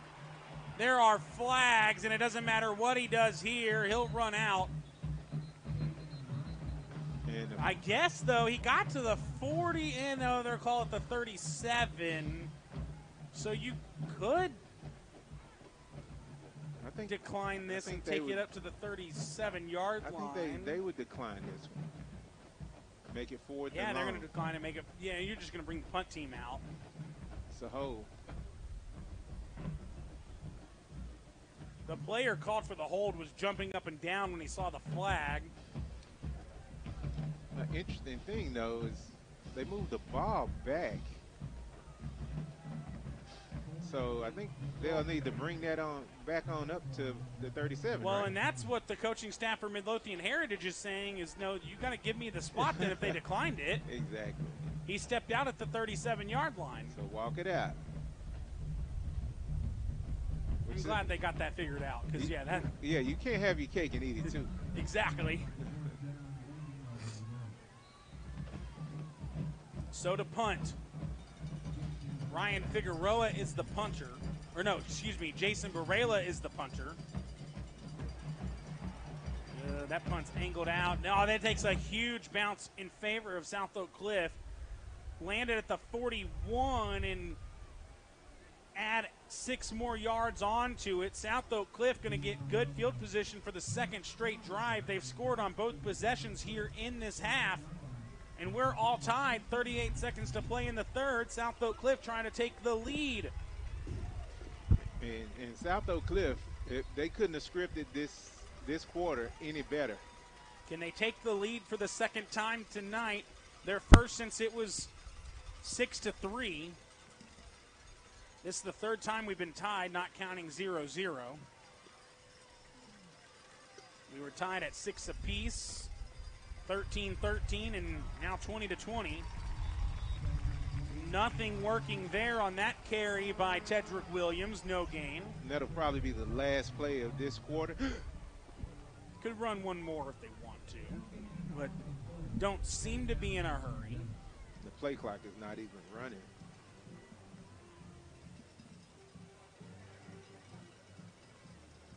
Plenty of time if they want to snap this. They look like they're going to snap it. Man in motion. They get the snap off. Final play of the quarter. It'll be a screen pass. Tripped up is Tedrick Williams. He'll gain 3 to midfield. They won't have to flip the football, but we will flip to the fourth quarter in 30 seconds on the NFHS network. A game without a crowd is just a scrimmage. A performance without an audience is just a rehearsal. Without your presence, high school sports and the performing arts aren't possible. Ensure that these essential extracurricular activities continue to enrich the lives of students in Texas. Purchase a ticket to your local high school's game or performance. This message presented by the UIL and the Texas High School Athletic Directors Association.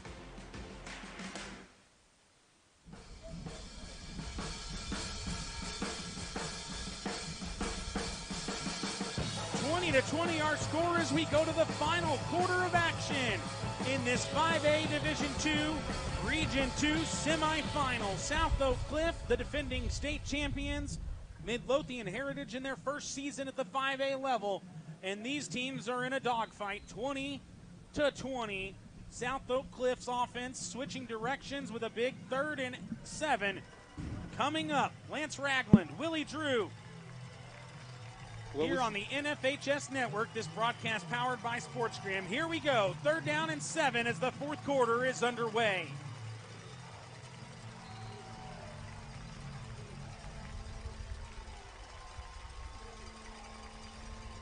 Collie not on the field here on a big 3rd down play. Throw it across the middle, and it's intercepted by TJ Pride!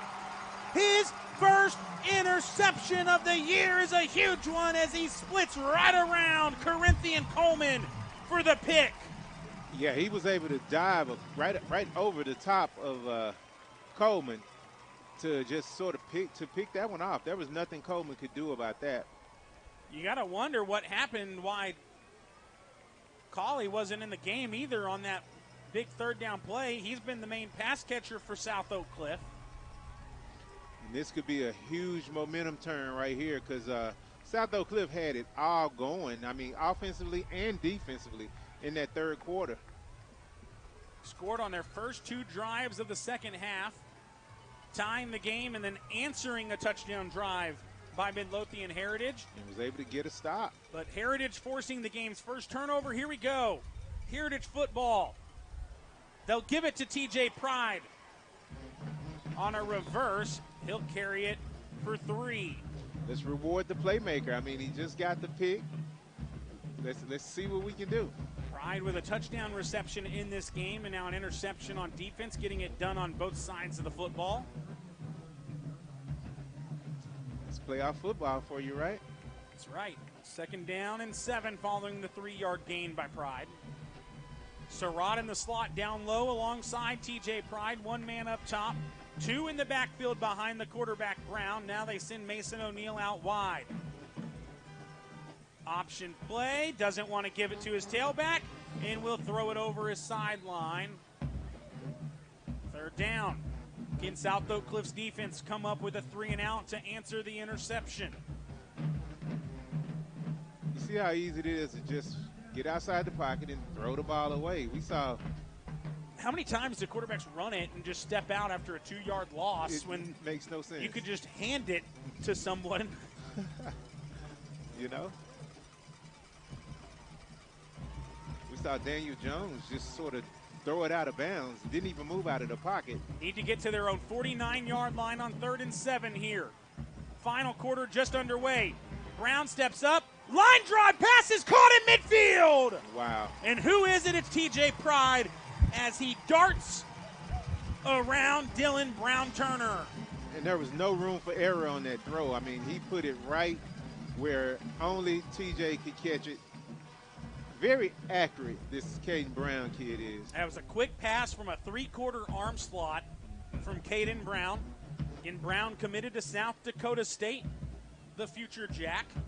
Man, I remember back in the days when they used to discourage quarterbacks from throwing those type of passes. Wants to throw here, but he's going to be wrapped up. Somehow he breaks free of 1 and 2, but not the third. Third time's a charm. Cortland Kidd will get the sack.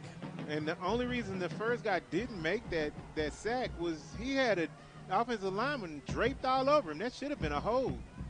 But they didn't throw the flag on that, and luckily the cavalry arrived. Well, and you'll take 2nd and 17 all day long over the hold. Of course. 2 minutes expired here in quarter number 4. 10 to play, tied 20-20. Man in motion is Surratt. Give it to O'Neal, trying to find something outside. There's a flag, and he's down on the ground, a 1-yard loss. And Heritage just going the wrong direction. Yeah, they got to midfield and have backed up on consecutive plays. But we've seen that this is where they're most dangerous. In 3rd and long, you know they got to go vertical. And that's where they've had the most success throwing the ball. Coach Todd deciding what he wants to do. Does he want 3rd and 17, or does he want 2nd down and 27? He'll decline and let it be 3rd down. Yeah, no way that you give these guys an extra shot at it. So Tay Jackson comes in, to the outside. Jackson, Moten, and Surratt all up top. 2 receivers down low. 5 wide for the quarterback, Caden Brown.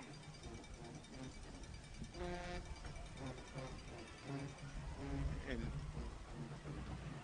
steps up, takes off, will pick up yardage, but nowhere near enough. Just a 2-yard gain as Cortland Kidd was there once again. Great coverage as the trips left. I mean, there was not a matchup by South Oak Cliff. They only sent 2 guys over there. But those 2 were able to keep them honest as there was a little bit of pressure. Well, the offenses had found their groove, but back-to-back possessions end in an interception and a defensive hold. Punt team out for Heritage. Jason Barela for the 2nd time. This will be the 3rd punt, excuse me. It's a good punt. Bounces at the 15-yard line and rolls across the 10, down to the 5, inside the 3. His last punt bounced 7 yards against him. This time it rolls from the 15 all the way down to the 3-yard line. And that's just what the doctor ordered for the Panthers. I mean, for the Jaguars. Sorry about that. I think we were talking to the Midlothian plays in like 1 hour. Yeah, and the announcers were saying how, man, that's not a good thing when you get those 2 teams mixed up. But just what the doctor ordered for the Jags is they were able to flip the field here, and you got to see how South Oak Cliff responds. So William Little will stand in his own end zone and hand it off, run up the middle, find some space to Javon Thomas! Thomas to the 50! Thomas is going to take this 97 yards! Oh my gosh! 97 yards, Javon Thomas, and South Oak Cliff is on top for the 2nd time today. And all they did by flipping the field was just added to Javon Thomas's stats, because he's scoring from anywhere on the field with that particular run. 97 yards right up the gut. Yeah. Javon Thomas is a playmaker, and he's making his presence known in round 2 and now in round 3. He's a South beast. Oak Cliff leads 26-20. Diego Varela on for the extra point. His kick is up, and it is good. South Oak Cliff, their largest lead of the game. It's 27-20. JT is a beast, man. What does the 50th anniversary of Title IX mean? It means I'm valued, I'm empowered, I can do anything. It means I'll pave the way for every girl who plays high school sports in the future. Just like every female student, coach, official, and administrator blaze the trail for me. Because every student deserves the opportunity to play. Encourage girls you know to participate in Texas high school sports. This message presented by the UIL and the Texas High School Athletic Directors Association.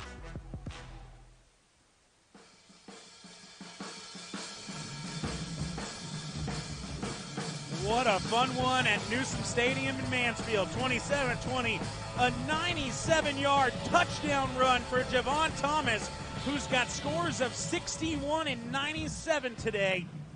South Oak Cliff, for the second time, lead this ball game 27-20 the score. Lance Ragland and Willie Drew here on the NFHS network. Nice.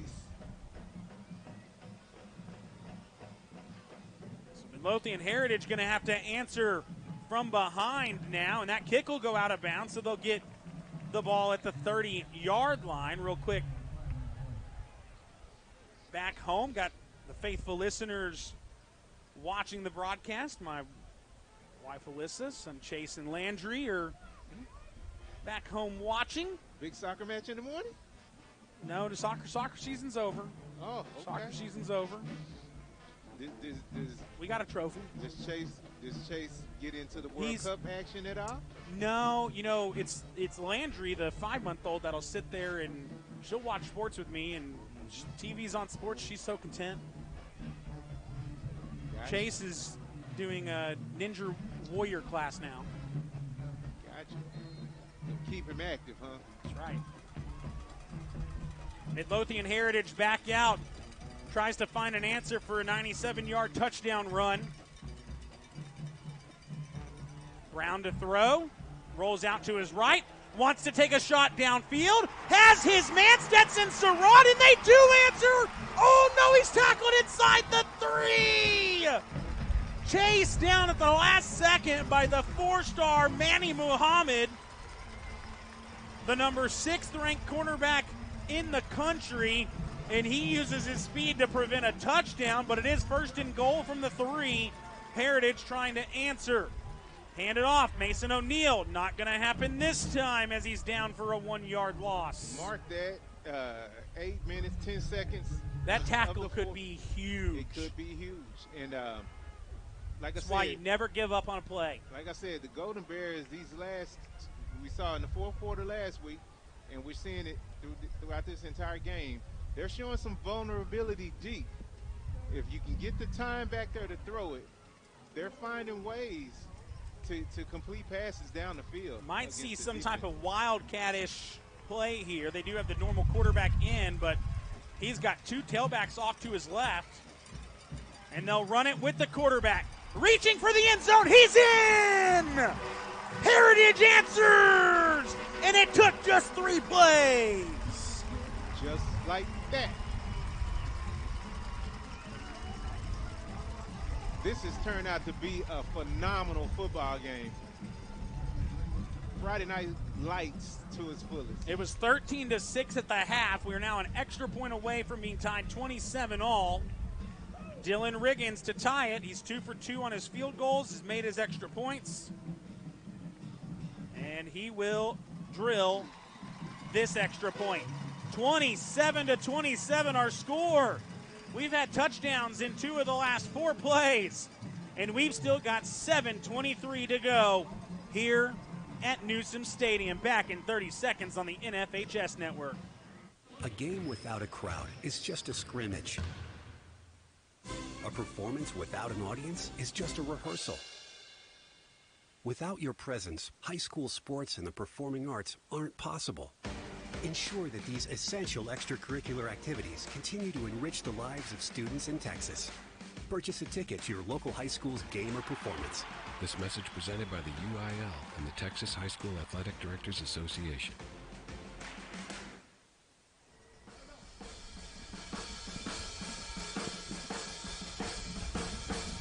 Football fans, you don't want to miss the UIL State football experience at AT&T Stadium in Arlington. Come out for an action-packed 4 days, Wednesday, December 14th through December 17th, and witness the best teams in each division battle it out in the final games of the season. Tickets and all tournament pass information can be found at uiltexas.org. We've got a thriller here in Mansfield, 27 apiece. These teams are trading shots. It was a 97-yard touchdown run for Javon Thomas, who has scored from 60-plus twice tonight now. Midlothian Heritage answered with a huge pass to Stetson Surratt, who was chased down and tackled at the 3-yard line. But 2 plays later, quarterback Caden Brown used his legs to find the end zone and answer that sock touchdown. 27-27. There we go. Kick will bounce at the 2-yard line into the end zone and out of bounds for a touchback. Wow, we saw South Oak Cliff sort of give up on that kickoff, and we've seen those type of balls. They hit and then bounce away. Yeah. It almost happened to Lovejoy last week. As South Oak Cliff defeated Lovejoy by a score that was not indicative of the dominance the game showed. They dominated 3 quarters of that game. 42-10 before Lovejoy scored 27 points in 26. The final quarter. 26. Yeah, it was 27. They missed the 1 extra point. There's 4 touchdowns. The final score, 42-36. 42-37. It was 37, okay. Snap. They'll run it here with Danny Green. He makes one man miss, but not the other. There is a flag. In the area of holding against the offense, you saw. Yeah, there was a defensive lineman laying on his back. It was collapsed.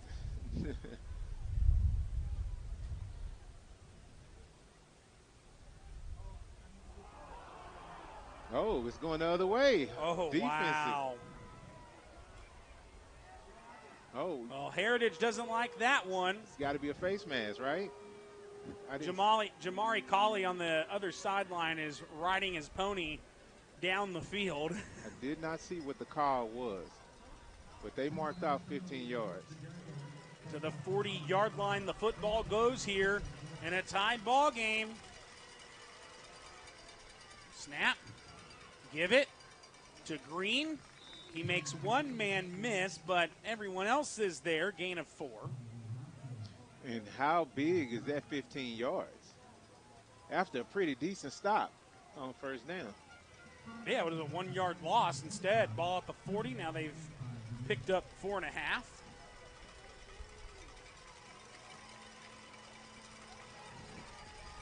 Of course, this game could be a case of who gets the ball last.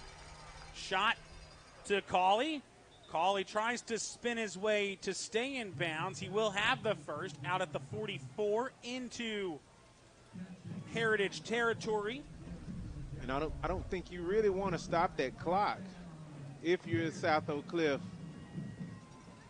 because you want to basically take this thing down as far as you can.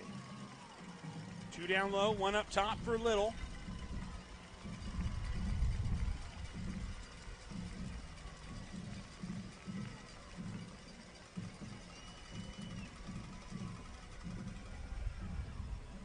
Give it up the middle, Tedrick Williams, nothing there.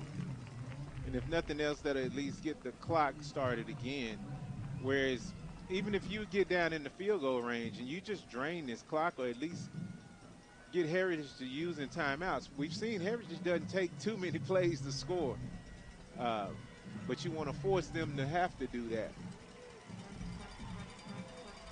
2nd and 9 now. Halfway through this final quarter. Tied 27 apiece. And they'll give it to Williams, who tries to find the space outside. He does. His momentum takes him out of bounds. Midlothian Heritage wants some penalty on a block after the play. Not going to get it. And it's 3rd and 4. Line to gain is the 34-yard line here. Got to think this is 4-down territory for South Oak Cliff. Of course. Varela has hit from 45. But right now, you're at about a 51-yard field goal. They'll run it.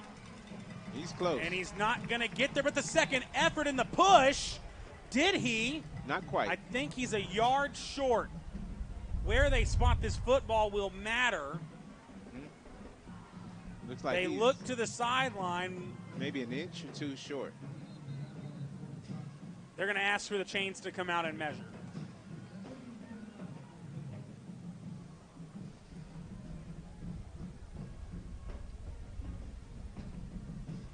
So the chain gang going to come out, but I can tell you right now, I would believe he's going to be about a foot short.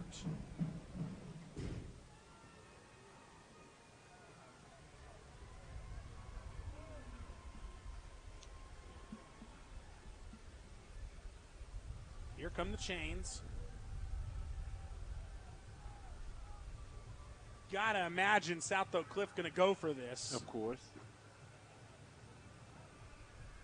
And the chains confirm. Yep, he's about 6 inches short or so. And right here, you know, I know they're probably not used to starting out under center, but you gotta start out on, you know, start out under center, quarterback sneak it, and just get your 6 inches. Yeah, keep yourself as close as possible. Mm-hmm.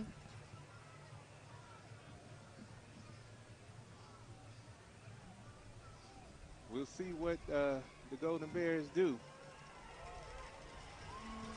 But I think that shotgun formation is a definite disadvantage if you're going to, you know, if the quarterback's going to keep it. 4th and inches with 5:26 to play in a tied ball game. Thomas to take the direct snap. And it's over his head. He somehow picks it off and can run. And he will pick up the first. What a play. That was a very athletic play on a miscue as he mishandled that snap. It just sort of flew past him. Let's look at the replay, guys. And Heritage, their coaching staff is livid. Ball is on the turf. He picks it up and changes directions. They wanted a hold. Wow. On Ricky Evans. They were adamant about it, but it is new life and a new set of downs for Southlake Cliff with 4:45 to play. 1st and 10 from the 26. Man in motion, hand it off. That's Tedrick Williams. Williams makes a man miss. Gets to the outside. Williams in the 15. New set of downs. Wow. On that previous play, I mean, it's easy to miss a hold when the ball is 10 yards behind the line of scrimmage. It's just sort of human nature to sort of follow the ball. Well, I'm most impressed that Javon Thomas was able to maintain his balance. Yeah. To pick that football up, and, I mean, the second he touches the ground, he's down. This ain't no NFL. Got to make contact. Yes, sir. Hand it off, Danny Green. He's met.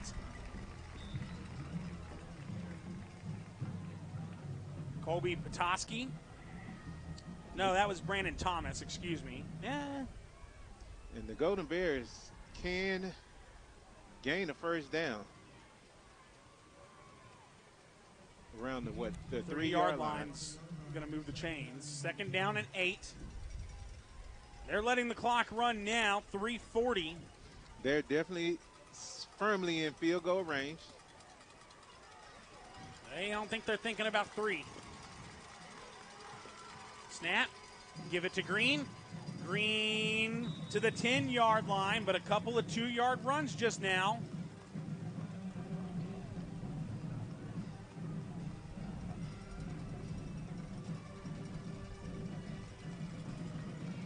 Wow.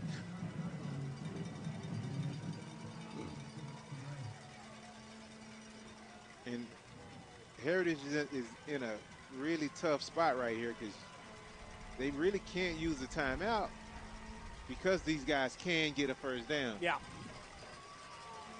Well, Heritage wants to save all 3 of theirs for sure. 2:50 left. 3rd down and 6. They'll run it, and he's not going to get there. Heritage makes the stop. They'll let the clock run. You would think they may use one here to get more time I think on the clock. they want to keep those 3 timeouts in their hand. And you got to think Southlake Cliff, who's going to run this clock down to 2:03 left, will kick the field goal. Let it run all the way down, call timeout, and then kick a field goal. 4th and 5, it's just too long. But then again, if you don't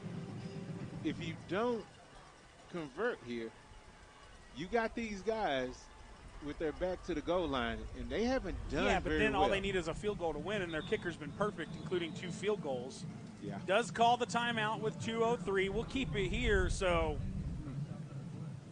I mean, like I said, we can talk about it, Willie, but I just think you have to kick the field goal here. Well, the fact that it took you 3 downs to get 5 yards says enough. if they could have done, maybe gotten it down to 2, I'd even say maybe 3, then it's worth taking another look at and using this clock some more. Because, like I said, you got a shot at getting that first down. Yeah, I mean, William Little on the day is 14 of 19, 136 yards and a touchdown, the 1 interception. You know, Javon Thomas, his numbers are just unreal. 9 for 206, 2 scores. Danny Green, though, 9 for 41. Tedrick Williams has been held at bay today, 9 for 27. But the story right now is got to be on Diego Varela, the sophomore, who's 6 of 9 on the year, kicking field goals, and he is trotting out. His long is 45, so we know he's got the leg on what'll be a 25, 26-yard field goal. Big pressure. From right between the hashes. Big pressure kick right here by Varela.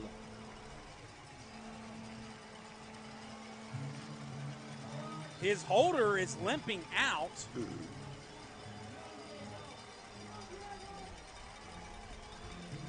That is Tedrick Williams to hold, the running back.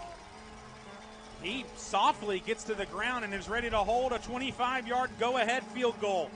Kick is up, and it is no good. He pushed it wide right, and Midlothian Heritage will have 1:59 to try to get into field goal range and possibly walk this off. That's a lot of pressure for a sophomore to come up in that situation. Listen, you know, right there at the 2-minute mark. No excuses, you know, but like I said, if you want to play for the field goal, that's one thing. But I don't think it's easy to second guess, and you don't know how much a role it plays. That Tevin Williams came out limping. I can promise you, Coach Todd had no problem. I mean, he didn't think about that kick missing at all. Not at all. 25 yards, you got to be money from there. Yeah. And right there in the middle of the field. Now you give senior Caden Brown a chance to try to lead Midlothian Heritage in their first season at the 5A level to the regional final. He'll pitch it out to Mason O'Neill. O'Neill upfield to the 25. And you wonder if they'll use any of these timeouts. I don't think they're going to use them quite yet. They would like to see as much of that clock eaten up as well. They know they got a kicker that's only missed once this season on a field goal try. He's 2 of 2 tonight. They'll probably use one now. Hey, yeah, he does. Big third down coming up here, minute 26. The clock stopped. So, first timeout for Heritage. South Oak Cliff has used one as well. And, you know, at the side, South Oak Cliff, their defense can come up with one more play here. They'll give themselves another shot. I'm sort of surprised that Heritage didn't take advantage on that second down. Excuse me, on that second down. To go to the air? Yeah, to take a shot. You've seen the vulnerabilities. Even with Muhammad, they were able to get over the top. Well, and Caden Brown in this game has been perfect. 13 of 16. It's over 80% completion. 274 yards, 2 scores. TJ Bride, 5 for 123. Stetson Surratt, 4 for 73. Tay Jackson, 2 for 45. And he's got his looks here. 5 wide for the senior Brown. They need the 30-yard line. I say watch Caden Brown on the keeper. There are no linebackers in the middle. 4-man front for South Oak Cliff. And they bust through, and the quarterback keeps it. He lowers his shoulder and won't get there. 2 yards short. And if you're South Oak Cliff, you got to stop the clock here. And they should. They haven't yet. They're looking over to see if he'll call timeout. And I can't believe he's letting this clock run right now. They're going to be able to take this all the way down to 40 seconds left. So by them not calling the timeout, though, it does force. They will have all 3. It does force Heritage to go ahead and punt the ball. Heritage will punt this with 5 seconds on the play clock. It's a good punt, caught at the 29. Fair catch. 39 seconds left in this game. 39 seconds, 3 timeouts. Maybe Varela will get another shot at it. Who knows?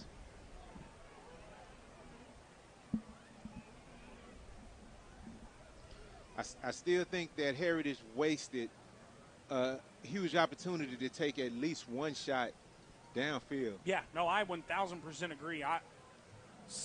Second down, I'm throwing that football. Yeah, for sure. I mean, South Oak Cliff has done a great job against the run all game long. Much better job against the run.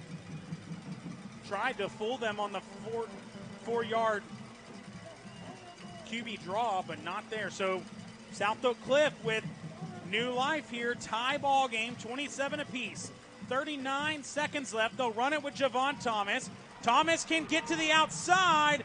He'll be brought down right at the first down marker. That'll stop the clock for a second.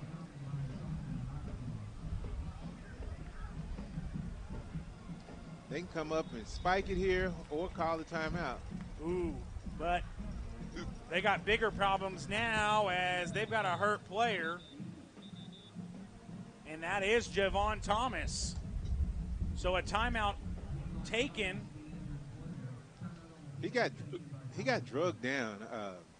Not necessarily a horse collar because he didn't get pulled down backwards, but he got drugged down by a very high tackle. South Oak Cliff takes the timeout, and the scoreboard shows 2 timeouts, but that, I believe, should be their second timeout. Well, no, I think it showed 3 timeouts for. Well, they South took Oak one Cliff. down here unless they took the delay of game, won that field goal try. Mm-hmm. No, they didn't take a delay. Yeah, so should be 1. Injured player Thomas is up and off the field. That's a huge loss though on this drive to try to win the game for the defending state champion, South Oak Cliff. Such a huge story. Get that first win in quite some time for the Dallas ISD. Keep your eyes on Jamari Carley. He's been able to get deep so many times during this game. Again, Varela, his long on the season is 45. So you would need to get to about the 28-yard line. But he had just missed a 25-yarder. Little to pass. Little has to run, and he can't go anywhere. He's sacked. Timeout. Looks like they might be content with overtime. Wow. Letting the clock run. Yeah, this game is going to go to overtime. 4 quarters. He might let it go and take one last shot. They'll throw it, and it's intercepted! It's going the other way, out of bounds, and that was how regulation will end. Overtime will be needed in Mansfield between Midlothian Heritage and South Oak Cliff. We'll keep it here. bonus football. What a second half. I mean, that was amazing. Wow, these teams traded shots. Defense came up big when we needed them. And now 8th-year head coach Jason Todd and 1st-year head coach Eric Edwards meet at midfield for the overtime coin toss.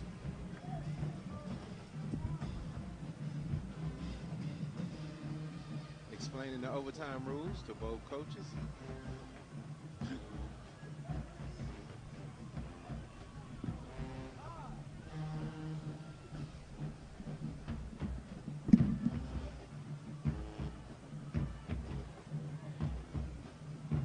This is where we wish we had a microphone, but they're explaining the overtime rules. So the teams will trade possessions. It's like college, the high school level. I believe what they get the ball at the 20. Both teams get a chance to possess the ball from the 20. Those are called the Cornell rules.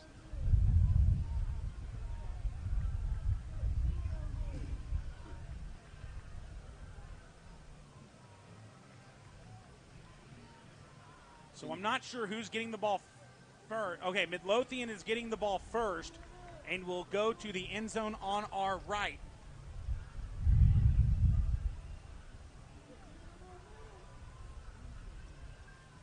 And it's clearly an advantage to possess the ball second. Yeah, because then you know on fourth down if you got to kick a field goal or you have to take the shot to tie it. Yep. Or if there's a pick six, game's over. You don't even have to possess the ball. Yeah, that would be the only other thing. So they'll get the ball at the 25-yard line. Midlothian Heritage. Both teams had a chance. They're tied late.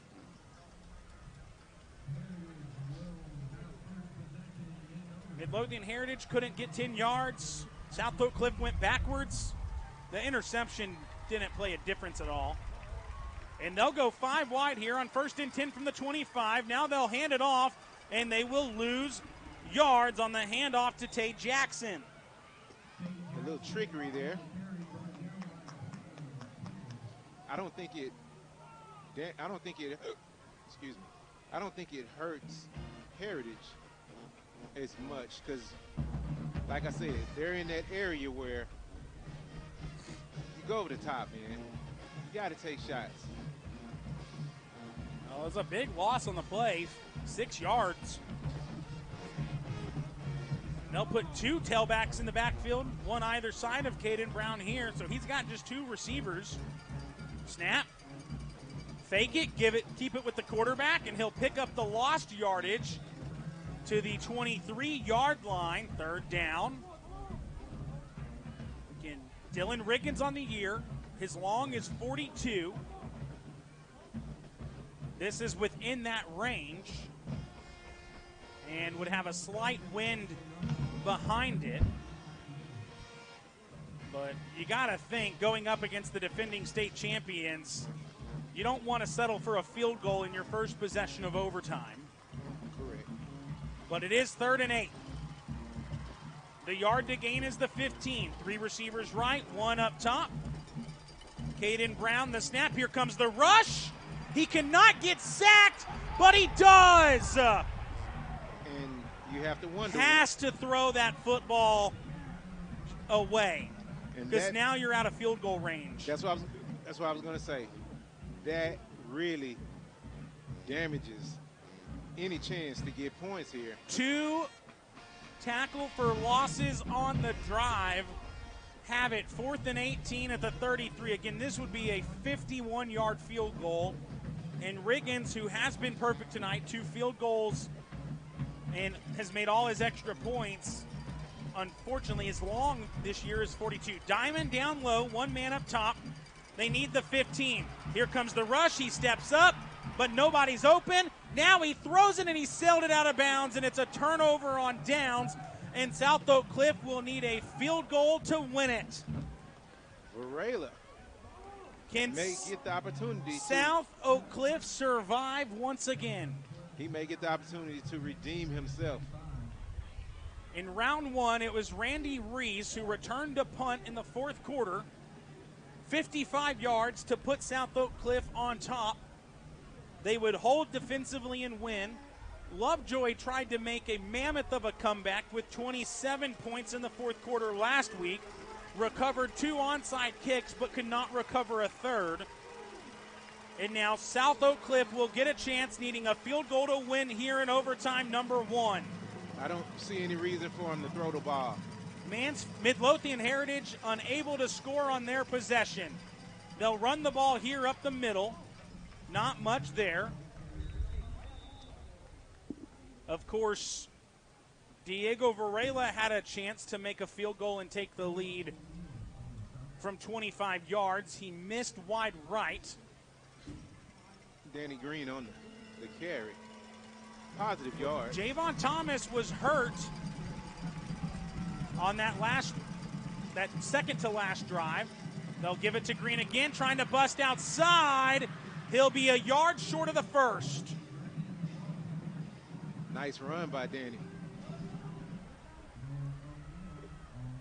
Now you got to think they're keeping it on the ground here. No reason to throw the ball. Yeah, you can risk possibly getting sacked and moving backwards. If you're South Oak Cliff here, priority 1 is no penalties. And priority 2 would be pick up the first and keep the drive alive, not settle for the field goal. And taking care of the ball. Hand it off, and he breaks free of a tackle and moves the chains. He was met in the backfield, but Midlothian Heritage couldn't get the TFL. So a new set of downs at the 14-yard line here in overtime number 1.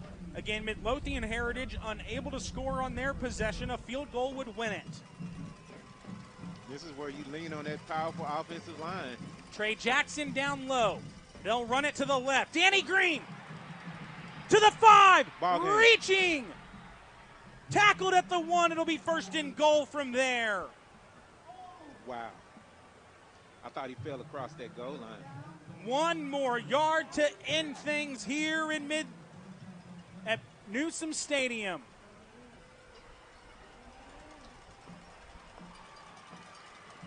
Green behind Little. The handoff cuts to his left.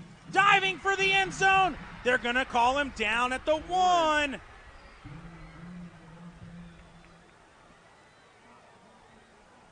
Of course, the officials with dark black jerseys on said they called touchdown. Half of the Golden Bears were already on the field, but we'll do it again. Second down and goal from the 1.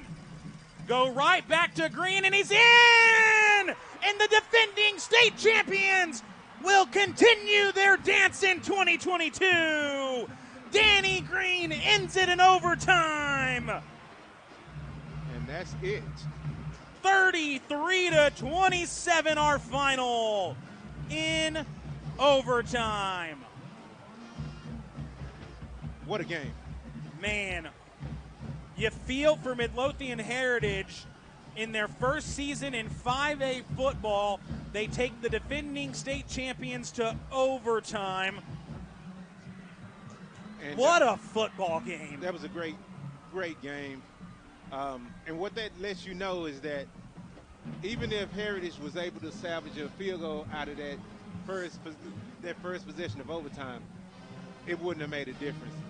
South Oak Cliff was able to lean on these guys and just play power football down here in the red zone. Defense came up huge when they needed it. They made the stops there in that final possession for Midlothian Heritage in the 4th. Did not let them get into field goal range to win it. And then in overtime, 2 tackle for losses on that drive set them up with a chance to needing just a field goal.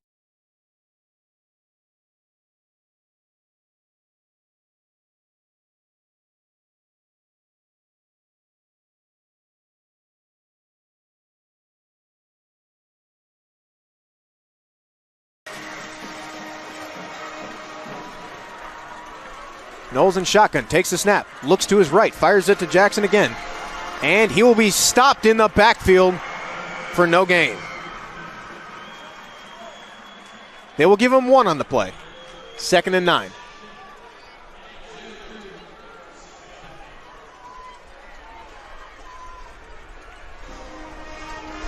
Jackson shifting back over to the left side of the formation. Jackson and Jordan to the left of the formation. Hand off to Allen. He bounces up the middle. It'll be a short gain of 3. The stellar McKinney Lions front 7 looking to step up big time. Bryce Lane, Mackay Frazier, Miles Elam, and Royce Carver. The linebackers for McKinney have been amazing. Takes a snap, looking to his right. He fires it, got a man open, and it will be a first down, Southlake Carroll. Clayton Wayland on the catch.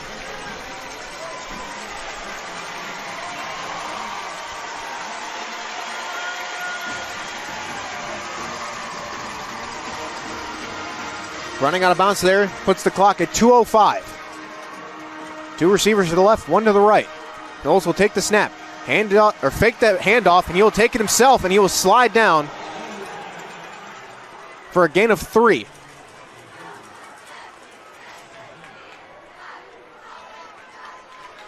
Usually knows what is one to hand it off there, stay in the pocket. But he will scramble for a gain of 4.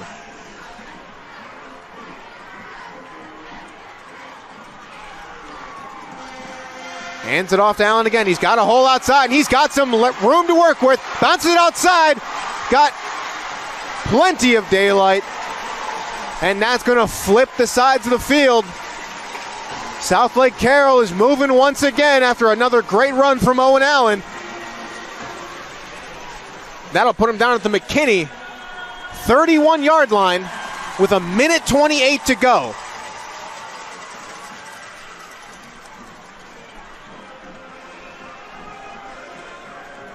With 2 timeouts, the ball on the opponent's side of the field, and 1:30, Southlake Carroll can pretty much do whatever they want here on this drive. Owen will take it up the middle for a gain of 5, down to the 26-yard line. They are in field goal range for kicker Tyler White.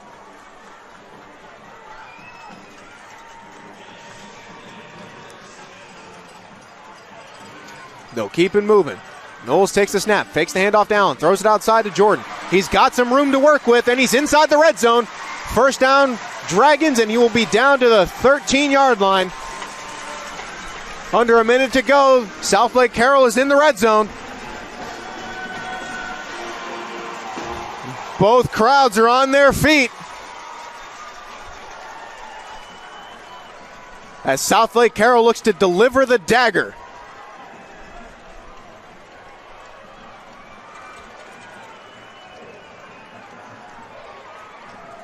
Jacob Jordan, Clayton Wayland out to the left.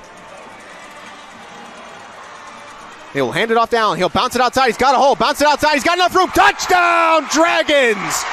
Southlake Carroll takes the lead with 53 seconds to go left in the fourth quarter. Absolutely stellar performance from the senior running back, Owen Allen. If Southlake Carroll is able to win this game, he is undoubtedly the MVP of this ball game. Extra point coming up. It is up. It is good. Tyler White is a perfect 70 for 70 on his extra points. And Southlake Carroll leads McKinney 42-35. McKinney's final chance to tie up this ball game coming up right after this. All charged up. This holiday season, Ford wants to help you shine bright with a special offer on select Ford vehicles. Choose a vehicle in stock or simply place a custom order. Lock in your rate and you're protected, even if rates go up before your order comes in. So much. And that's how Ford is helping you. I'm proud of you, kid. Shine bright. Now, custom order a select 2023 Ford vehicle today. Lock in your rate and you're protected. Only at your local Ford dealer. One more. One more. One more, guys. One more. Set. Up. Let's go. One more. Hey, kid. Yeah, we'll take one more.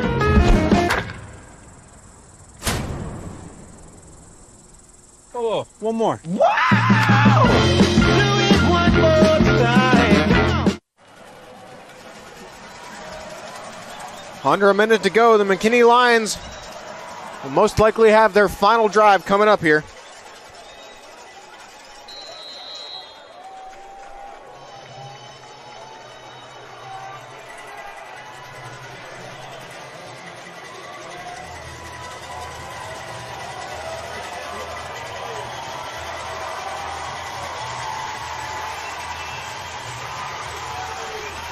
Southlake Carroll fans are on their feet as they know their team is one step closer to moving on to the next round. A quarterfinals matchup between the winner of Byron Nelson and Denton Geyer. Looking to his left, he's got a man open. He goes up for it, and he cannot come down with it.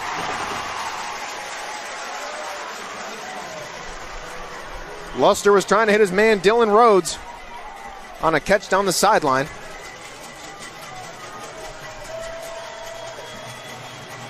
Second and 10 for the McKinney Lions. All 3 timeouts with under 50 seconds to go. We've seen them work multiple very quick drives if they've needed it. And they'll have to get another one going here. 2 receivers to his right, 1 to his left. Luster will take the snap. Looking to his right, facing pressure, and he bombs it deep. He's got a man, and it is overthrown. He was looking for number 14, Khalid Best. And once again, he cannot connect with his receiver. 3rd and 10, crucial play coming up here.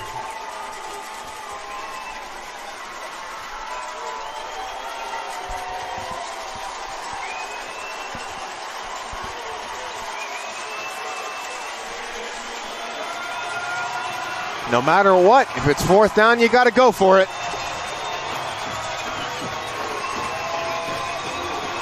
They will line up, trips out to the right, single out to the left. Luster will take the snap, facing pressure immediately, rolls out, and he is taken down after he gets a gain of 8.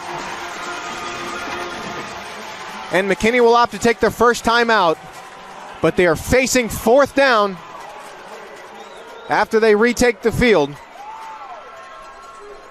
And this, folks, will be the ball game if McKinney cannot convert. This game was brought to you by your best in Texas Ford dealers. Ford is the best in Texas. This game was also sponsored by Body Armor. Body Armor, more than a sports drink.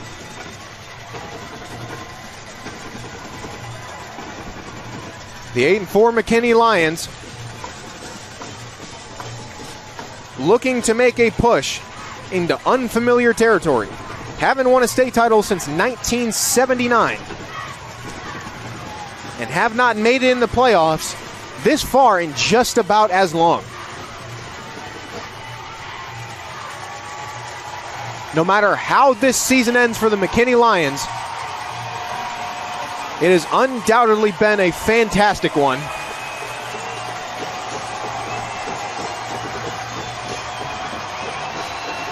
Fourth and 2. Trips out to his right. Nobody in the backfield. He will take it for himself. Met with pressure, and he'll slip down in the backfield, and that is ball game. Southlake Carroll will be moving on to the quarterfinals to face the winner of Byron Nelson and Denton Geyer. After a first half of a lot of mistakes, Southlake Carroll came out here in the second half and have been near perfect. They halted all momentum of the McKinney Lions, and they will be walking out of Choctaw Stadium 13-0, looking to make another state title run, their first since 2011.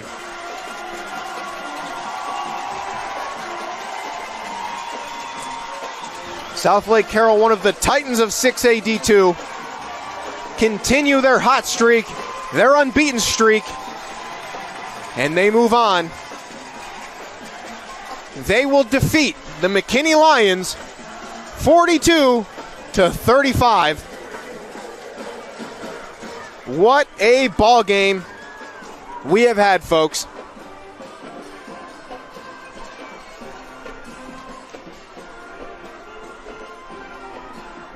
Both teams have battled their absolute heart out, and that is about all you can ask for.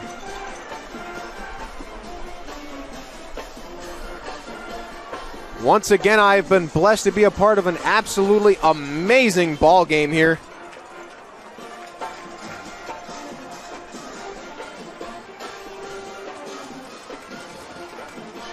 And while they will walk out of here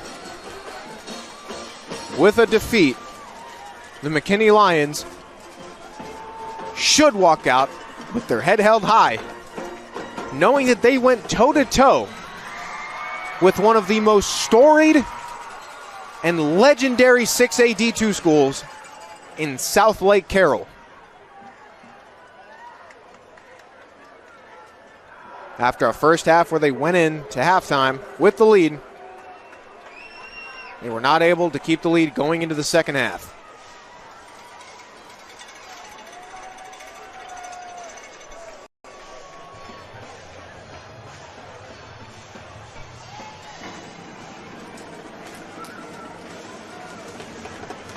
McKinney has exhausted all of their timeouts.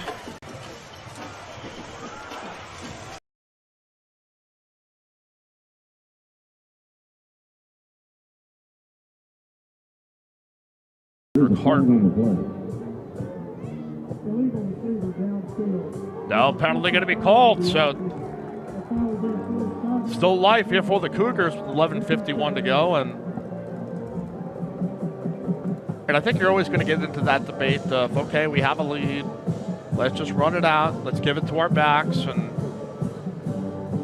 I think if you're the offensive play caller, you're kind of sitting there saying, well, we've got a Lamborghini, we've got a Porsche, we've got a lot of guys that are skill positions that can make plays for us that we don't feel like it maximizes who we are if we air it out and if we can trust our short passing game as effective as running the football. But leaves the window open here for Tombo. 2nd and 15 here, down those three scores. Bailey hesitates, fires over to Cook here, the near sideline, and it'll be pushed out about the 32 or 33. Dante Cook the second. Ran out of bounds by number 26, Luke. Brings up 3rd and 4 for the Eagles. Now down to 3rd and 4, looking for a stop here at the 30-yard line. Clock at 1:29 after Cook pushed out of bounds. And play clock working its way down to 11 seconds here for the Eagles. And a high snap. Bailey grabs it, airs it out. He's got a man open and just overthrew. Harden able to get some separation, and that might have been the 2nd or 3rd one that was a long-distance connection, just slightly missed. Cook had, early on, I think in the first half, had one that was just out of his reach. You see that the defensive backs work really hard to continue covering these guys and have to account for the run that has been very solid thus far for DeSoto, but big 4th down stop here as the clock stops at 11 minutes and 24 seconds. As Diaz on the kick, and low one in front of him, chance here as they will sit on it and takes a little hit after the fact. Oh my! Tombo going to start with great field possession inside the red zone. That ball marked at the 12-yard line, and might have been a wet football that made it difficult to snap, and the Cougars have pounced and chance to maybe make this a 2-possession game and not too far to go to get into the end zone.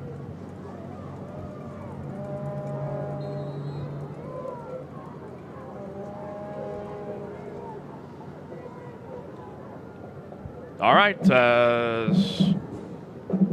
out here 1st and 10, and 2 receivers off here to the left side. Looking out of the flat, thrown, caught, set the Unod, up past the 5, into the end zone here for the Cougars. The resiliency here of Tombo, and a lucky break there off a fumbled snap and hold off the punt, and boom. Go around and respond here with the score out into the flats. That is the 2nd score of the ball game. Chance to make this a 2-possession game with 11:11 to go.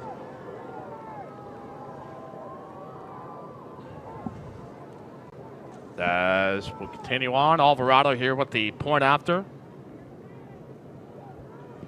And it's good. 14-28, the 2-score lead here by DeSoto. Tombo showing some heart and taking advantage of opponents' mistakes. And we'll see here with 11:11 to go if they try the onside or try to pin this Eagle offense back deep. Still plenty of magic to happen here on Dave Campbell's Texan Live when we return after this. All charged up. This holiday season, Ford wants to help you shine bright with a special offer on select Ford vehicles. Choose a vehicle in stock or simply place a custom order. Lock in your rate and you're protected, even if rates go up before your order comes in. So much. And that's how Ford is helping you I'm proud of you, kid. shine bright. Now, custom order a select 2023 Ford vehicle today. Lock in your rate and you're protected. Only at your local Ford dealer.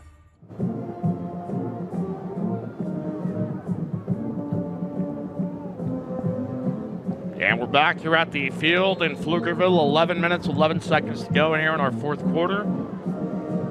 A 28-14 advantage as we'll see if they try the onside or try to sky it. Oh, it's an onside down the near side. Bouncing ball, slipped and loose, and then eventually sat on. Nearby, it looks like Cayman Mathis. No, check that. That was actually Jaden Trawick, number 8, able to climb on top of that football and save it here for DeSoto. Yeah, I certainly applaud going for that move in this particular point in the game.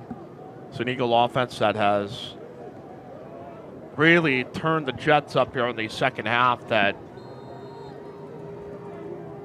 you'd hate to miss out on the opportunity to have them grind down clock and take another touchdown down if this offense continues to air it out. 2-score lead. They'll barely toss it out here in the flat. If they're 1st and 10 and going to pick up the first down as signaling because Trey Wisner now playing in the slot, played a little running back, and here with 28-14 as we update your Dave Campbell's text and live scoreboard. And a snap. Give off here to Ryden Jr. as the entree continuing to turn the legs off the 1st and 10 for the 39 consecutive first downs here for DeSoto in 10 minutes and 42 seconds to play. 2 receivers off to the left side, 2 to the right. Out of the gun is DJ Bailey. And handing off yet again, and now going to turn into about a gain of 7 here from 1st and 10 from the 20.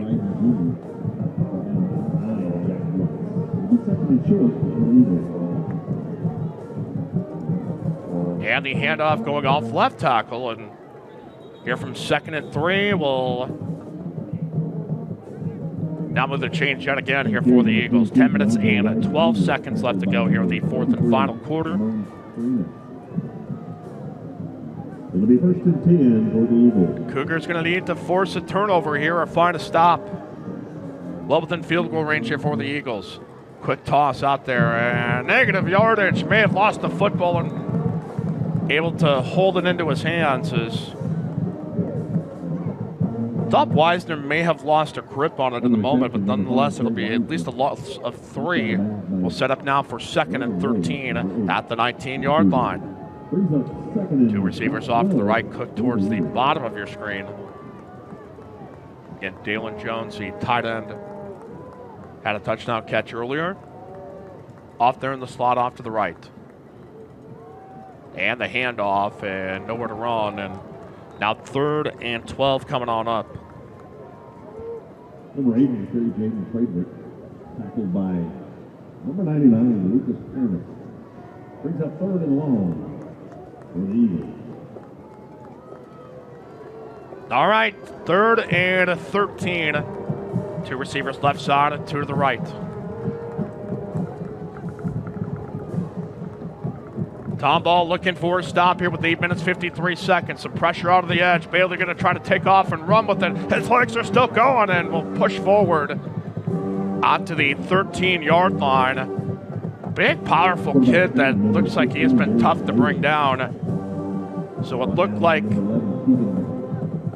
a potential negative 1-yard loss turns into about a 5-yard gain, and we'll bring the kicking team on here for the Eagles as Bailey, the holder, Angel Diaz out to kick this one here for 30 yards, far side hash mark.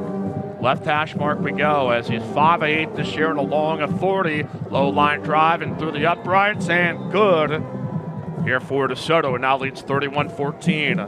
Still goes good by number 81, Angel Tomball's got 8 minutes and 7 seconds to work with. Gonna need a big play when we return. Kickoff coming. When we come back here on Dave Campbell's Texan Live in the NFHS Network. Come enjoy the heart of Katy, Texas, one of the most delightful cities in the Lone Star State. The best part? It's a short drive from Houston and minutes from the Energy Corridor. With places to stay and places to play. Anything you'd like to eat, and an old town charm that can't be beat. Activities and fun for the entire family. Enjoy the best of both worlds in the City of Champions, Katy, Texas. For more information, go to cityofkaty.com.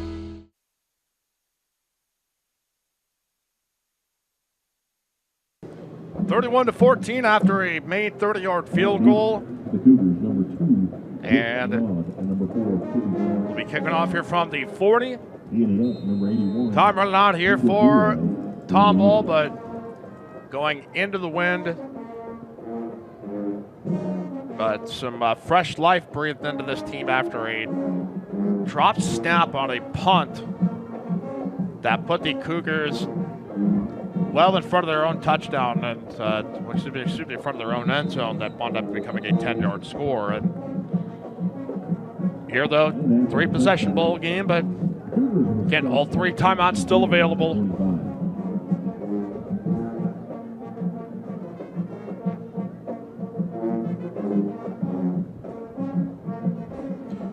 And we'll see if this Cougar offense, not sure if we've seen as much of Christian Womack as him and Foster carrying the load here, and they both brought something to the table. Womack,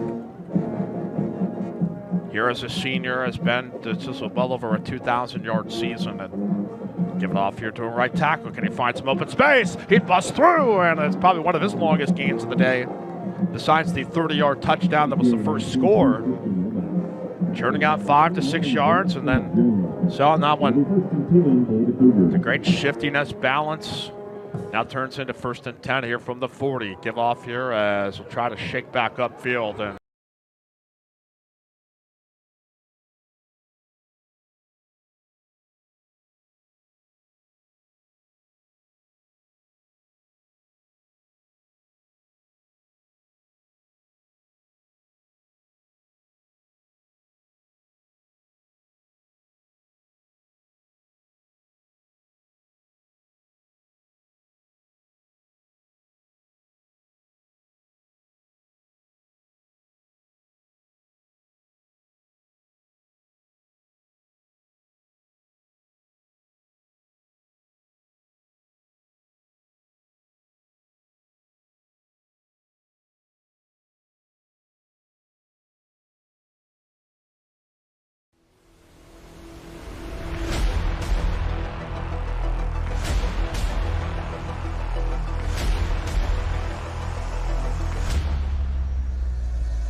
First quarter. Handoff goes to Patrick. Still on his feet, misses one tackle, and in the end zone, touchdown. Bearcats are on the board first.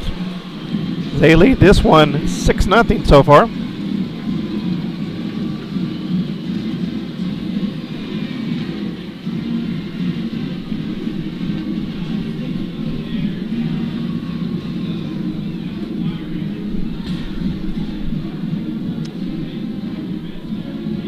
Just kind of a redirection run.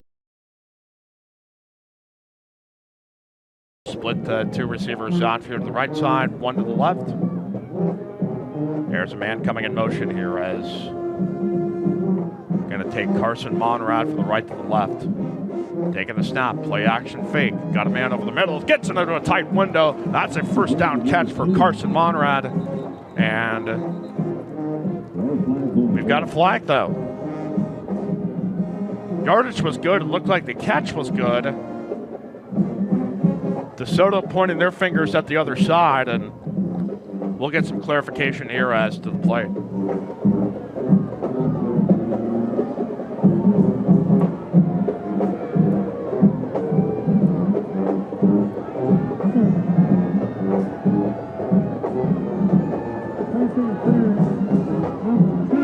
And we're going to have a pass interference call on the offense. Really haven't seen many pass interference calls made all night against either team, but nonetheless here a tough moment in the game that down 3 scores, 5 minutes and 49 seconds. Not too many plays you can go to in your playbook on 4th and 22. And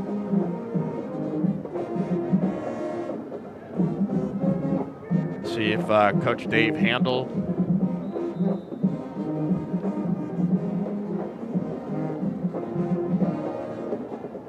tragedy striking this team here in the offseason with the death of Carson Collins and a number of his family members that this program has rallied around that all year. And so slow rolling punt. This is actually going to be picked up here by DeSoto out here to the 30, 35. And trying to break back upfield is going to be Jamarian Russell. Winds up getting in here to the 42. And very unbelievably tragic story of 5 family members that were killed by the escaped inmate. We got a flag and some pushing and shoving happening out here, and DeSoto energized. I certainly understand. An unspeakable tragedy that happened this past June, and Colin Strong has been the mantra to honor the family. Visible on the helmets. So I know to get to this stage, the spirit of their friend and teammate always with them and their family, but I can imagine you understand the frustration. And we'll see if these DeSoto young men can get off the field, as I believe we've got some kind of hold up here as the flag called, and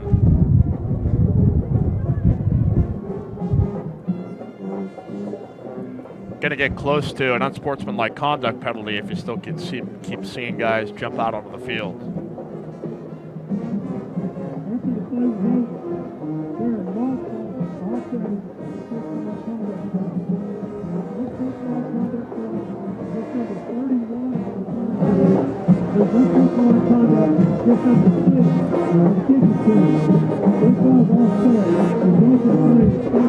So we'll have offsetting penalties.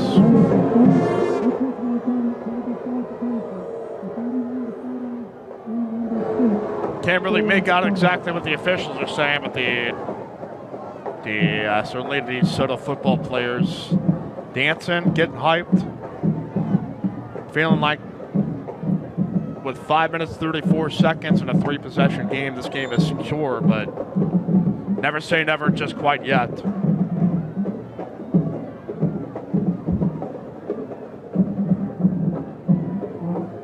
So after a bit of an on-field skirmish, didn't look like anything major, just what happens when guys get emotionally charged up, that there's pushing, there's shoving. Guys are getting hyped and getting into it. Tom Ball going to be now back here on defenses. Cook and Dalen Jones off here to the right side of the formation. 2 receivers off to the left as here 1st and 10 from the 47-yard line, and a flag's coming off before the snap, as it looks like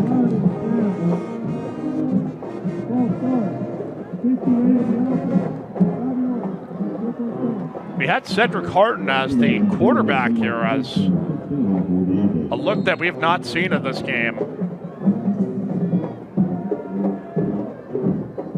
Says according to the stat sheets, he has gone 1 of 1 passing this year for a loss of 2 yards. Harton also with 5 carries and 44 yards on the ground. Clapson snaps, will try to take it off himself to turn the corner. Harden, after the 1st and 15, will stop the clock out of the far side, as we'll mark it now about 2nd and 14. They'll bring up 2nd and long for the Eagles of DeSoto.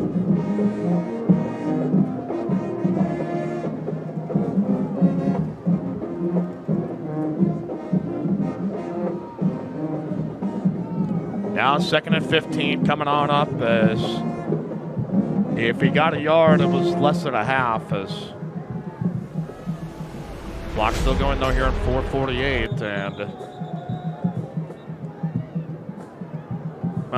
well, none of the flag coming off before the snap.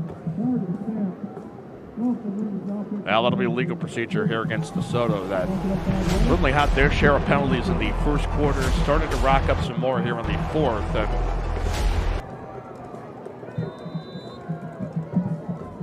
their District 11 counterparts, Duncanville, will be here tomorrow to take on the Woodlands. And that game will be brought to you here on Dave Campbell Text Live. Not sure who's going to be on the call for that, but got other work tomorrow. As here we go. Roll up here as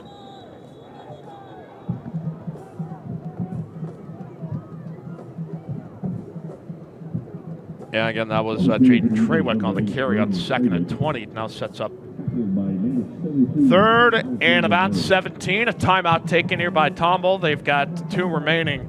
4 minutes and 26 seconds left to go in the ball game. We'll take a timeout brought to you by Body Armor. One more. One more. One more, guys. One more. Set. Up. Let's go. One more. Hey, kid. Yeah, we'll take one more.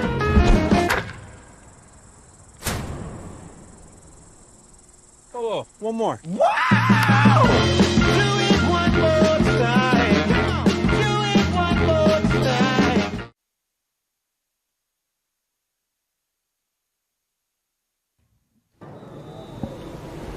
At the field in Pflugerville, 4 minutes, 26 seconds remaining here in the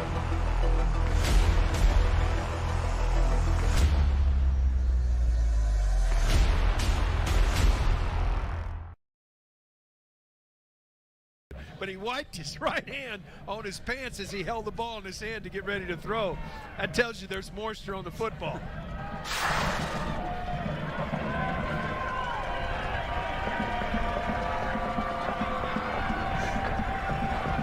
So 2nd down and 9 now as we're inside of 5 minutes to go, and to the edge is Carter, and he's inside the 10-yard line, and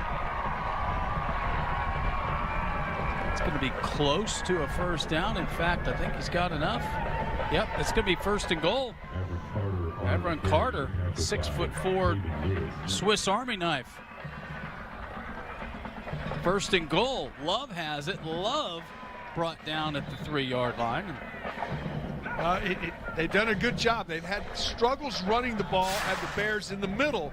They've had success. Their success has been on the corner. Love gets a couple of there, gets it down just outside the 7. Jaden Turner, the tackle for Lake Travis. So inside the 5, inside the 10. So 2nd and goal rather, as DeBose again goes with that long look to the sidelines. They shift air to DeBose. Into the end zone and nearly intercepted. A little miscommunication, and Estes had a chance, but Acevedo cut in and DeBose threw it to the outside. Yeah, he was looking for a back shoulder right here. That's where he threw it, and that was almost picked. Receiver went inside, throw went outside. Josiah Estes leads the team in pass breakups, and now this is an overload to the top of your screen. 4 to the right, empty set. A lot of times you do this to run a quarterback draw. See what they come with here. Now they go motion. DeBose holds it up, and DeBose bottled up and then gets away, stays on his feet to the 5, touchdown. Oh my goodness. What a highlight play by Ashton DuBose, his 10th rushing touchdown of the season. And Brennan takes the early lead here.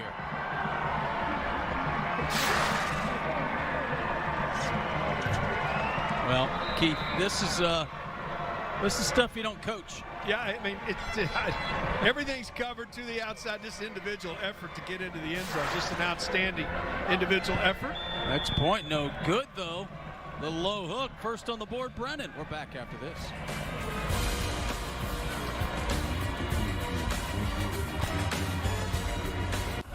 In In 2020 alone, there were nearly 150,000 crashes involving large trucks and buses in the U.S. Accidents with 18-wheelers can be catastrophic for drivers. If you were injured in an 18-wheeler accident, call Thomas J. Henry. Thomas J. Henry handles serious trucking cases and gets serious results for injured clients. Call today. Thomas J. Henry is available 24/7, nights and weekends. Big O here, inviting you to experience the fast, fresh, and friendly difference of Taco Shack. We deliver tasty and affordable Tex-Mex at our 6 area locations. Come by and try our new chopped taco, or if you're really hungry, make it a Shack burrito. Either way, we'll see you soon, and let's talk about it. Taking care of your finances is easier with A+ FCU by your side. You can earn unlimited cash back just by using your debit card for everyday purchases. For details and a special joining offer, scan the QR code or visit aplusfcu.org/rewards.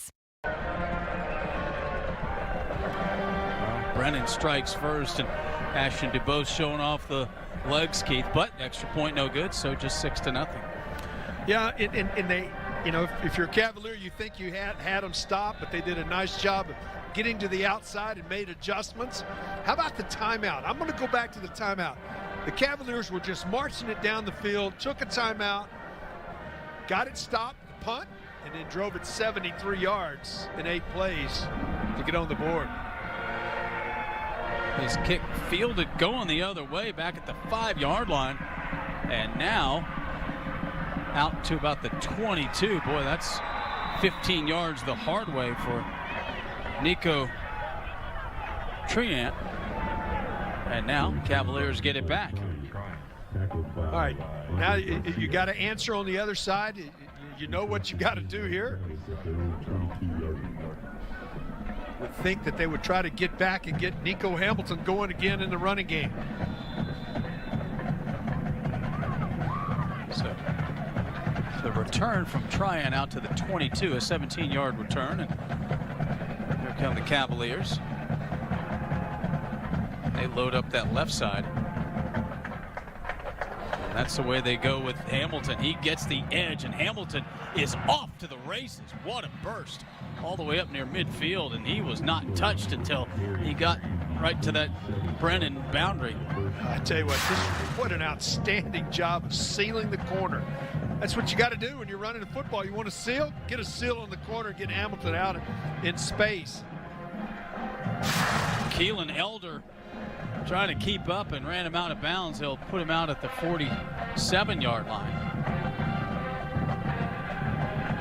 And now Leon, little play action. He's got his man, and that's going to be a first down and more. And that is Drew Rhodes, the junior, just his 9th catch of the season. Yeah, he could double route that time. They had Sam Smith coming out of the backfield. The safety or the corner went with him. It allowed the tight end just to run, or the H-back to run wide open.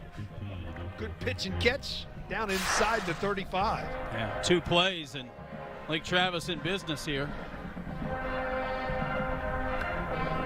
Keep it on the ground. Hamilton, not much, but then he pushes forward and picks up a couple of extra yards. Tyler Turner with the hit, but now here comes the Cavaliers. They're going in a hurry themselves right here. Right back to the line of scrimmage. 2nd down. Leon, play action, lost the ball, just slipped out of his hand. He was winding up, and to your point, Keith, about a wet football. The ball just comes out. He gets right to the point and let it go. He was trying to get a wheel route on the outside, and the ball just came right out of his hands. Now it's going to be, I think you're in 4-down territory here now. You got a couple of options. See what they go to here. They spread everybody out. Multiple changes on both sides. Showing press man coverage. Yeah, 1 safety. Everybody else but 1 defender right on the line of scrimmage. They got 9, a yard off the ball. You could pop something in the middle right here.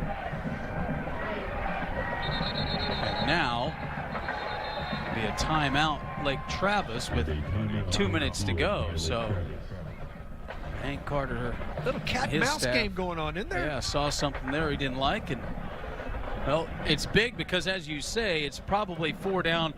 Although if you throw an incompletion, that's asking a lot. 4th and 12, but how much, are you going to improve if you if you kick it now. We mentioned Rio's a really good field goal kicker. Not sure if he's got 52 yards, although it looks like he would have the wind behind him. Yeah, what Breeze is there, and watching warm-ups, watching the kick, guys were struggling. The ball's wet, Roger, and it's just a real difficult exchange to get to a field goal.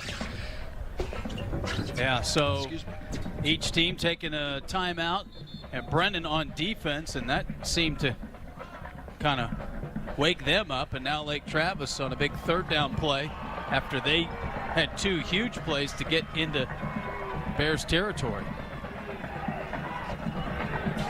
We're calling it a miss, but then we're not out there. Yeah. A little different defense, showing too high.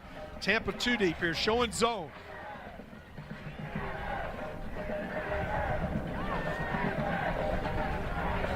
See if they change into a run here. They really got him spread out. They're going to roll Leon. He's got some pressure coming. They push him in the pocket, and that ball is low. And that was all because Brennan got a great pass rush and just forced Leon to keep retreating. Yeah, it's interesting. I thought they might run here. They were trying to get a deep out. It was open, but it was going to be difficult just because of the pass rush. And it looks like that Lake Travis is going to punt this football away. Yeah, Hank Carter wants to play field position. Rio now will try to pin, and Brennan with two backs, so they want to keep from at least getting pinned inside the 5, just getting on the football here. Rio again pooches this one better, fair catch at the 10-yard line. So Brennan scores, and then they get a stop, so they'll take over. We'll mark it at the 11-yard line. 1:50 to go here in the first quarter. Well, both drives for the Cavaliers, Roger, have really had great starts. I mean, they've had explosive plays on each of the first 3 plays of both drives, and then has found ways once they got into the scoring area or into Brennan's side of the field, it has really slowed down. So backed him up 89 yards away here.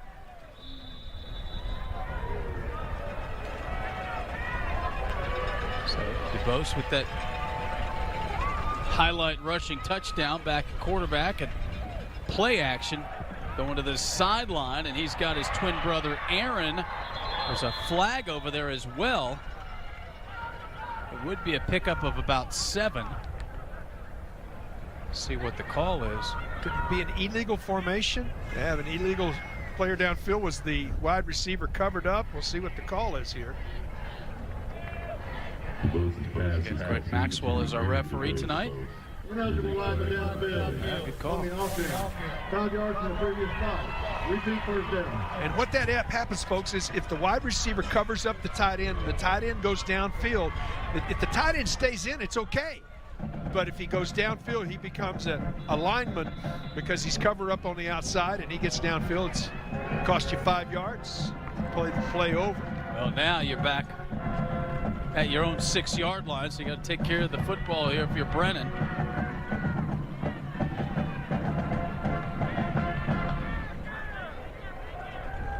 That long look to the sideline as the play clock ticks towards 10.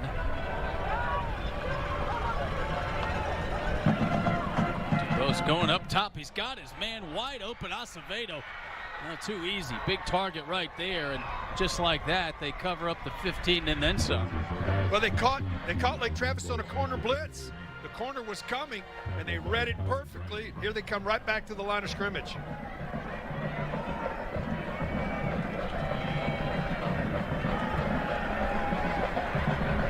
Love takes a pop and maybe picks up a yard. As you saw Taven Lewis, their senior leading tackler.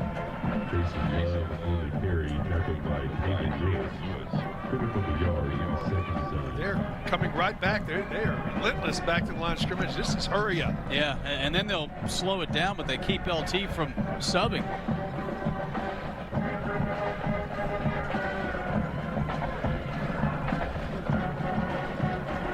Play clock down inside of 15 now as we tick towards the end of the first quarter here.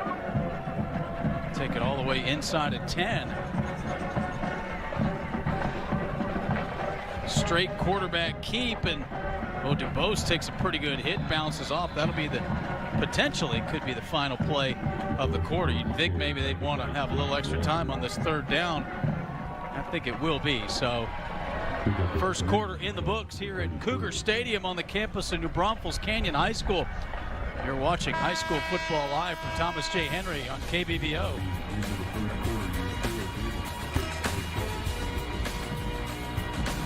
At Thomas J. Henry, our results speak for themselves.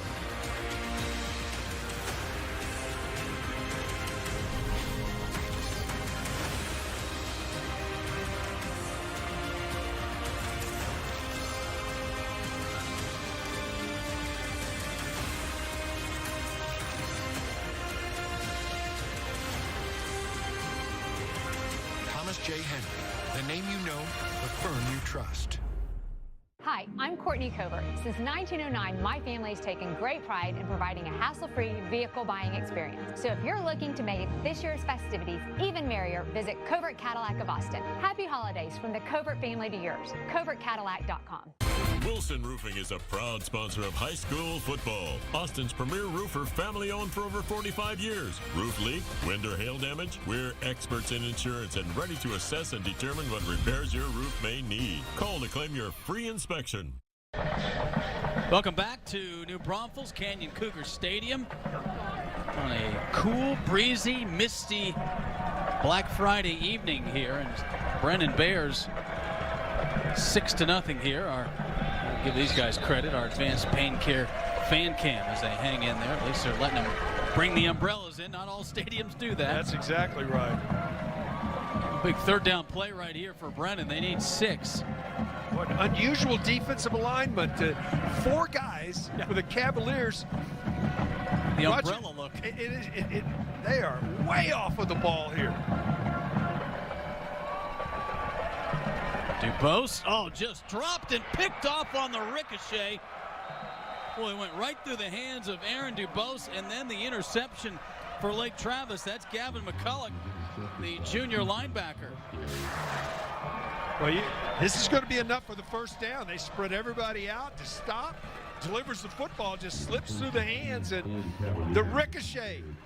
And comes up with it, short field. After 2 long fields, now a short field at the 36-yard line. Yeah, McCulloch's been battling a thumb injury, so has to wear some protection on that thumb, but gets the pick on the tip drill, and here comes Lake Travis with their best starting field position.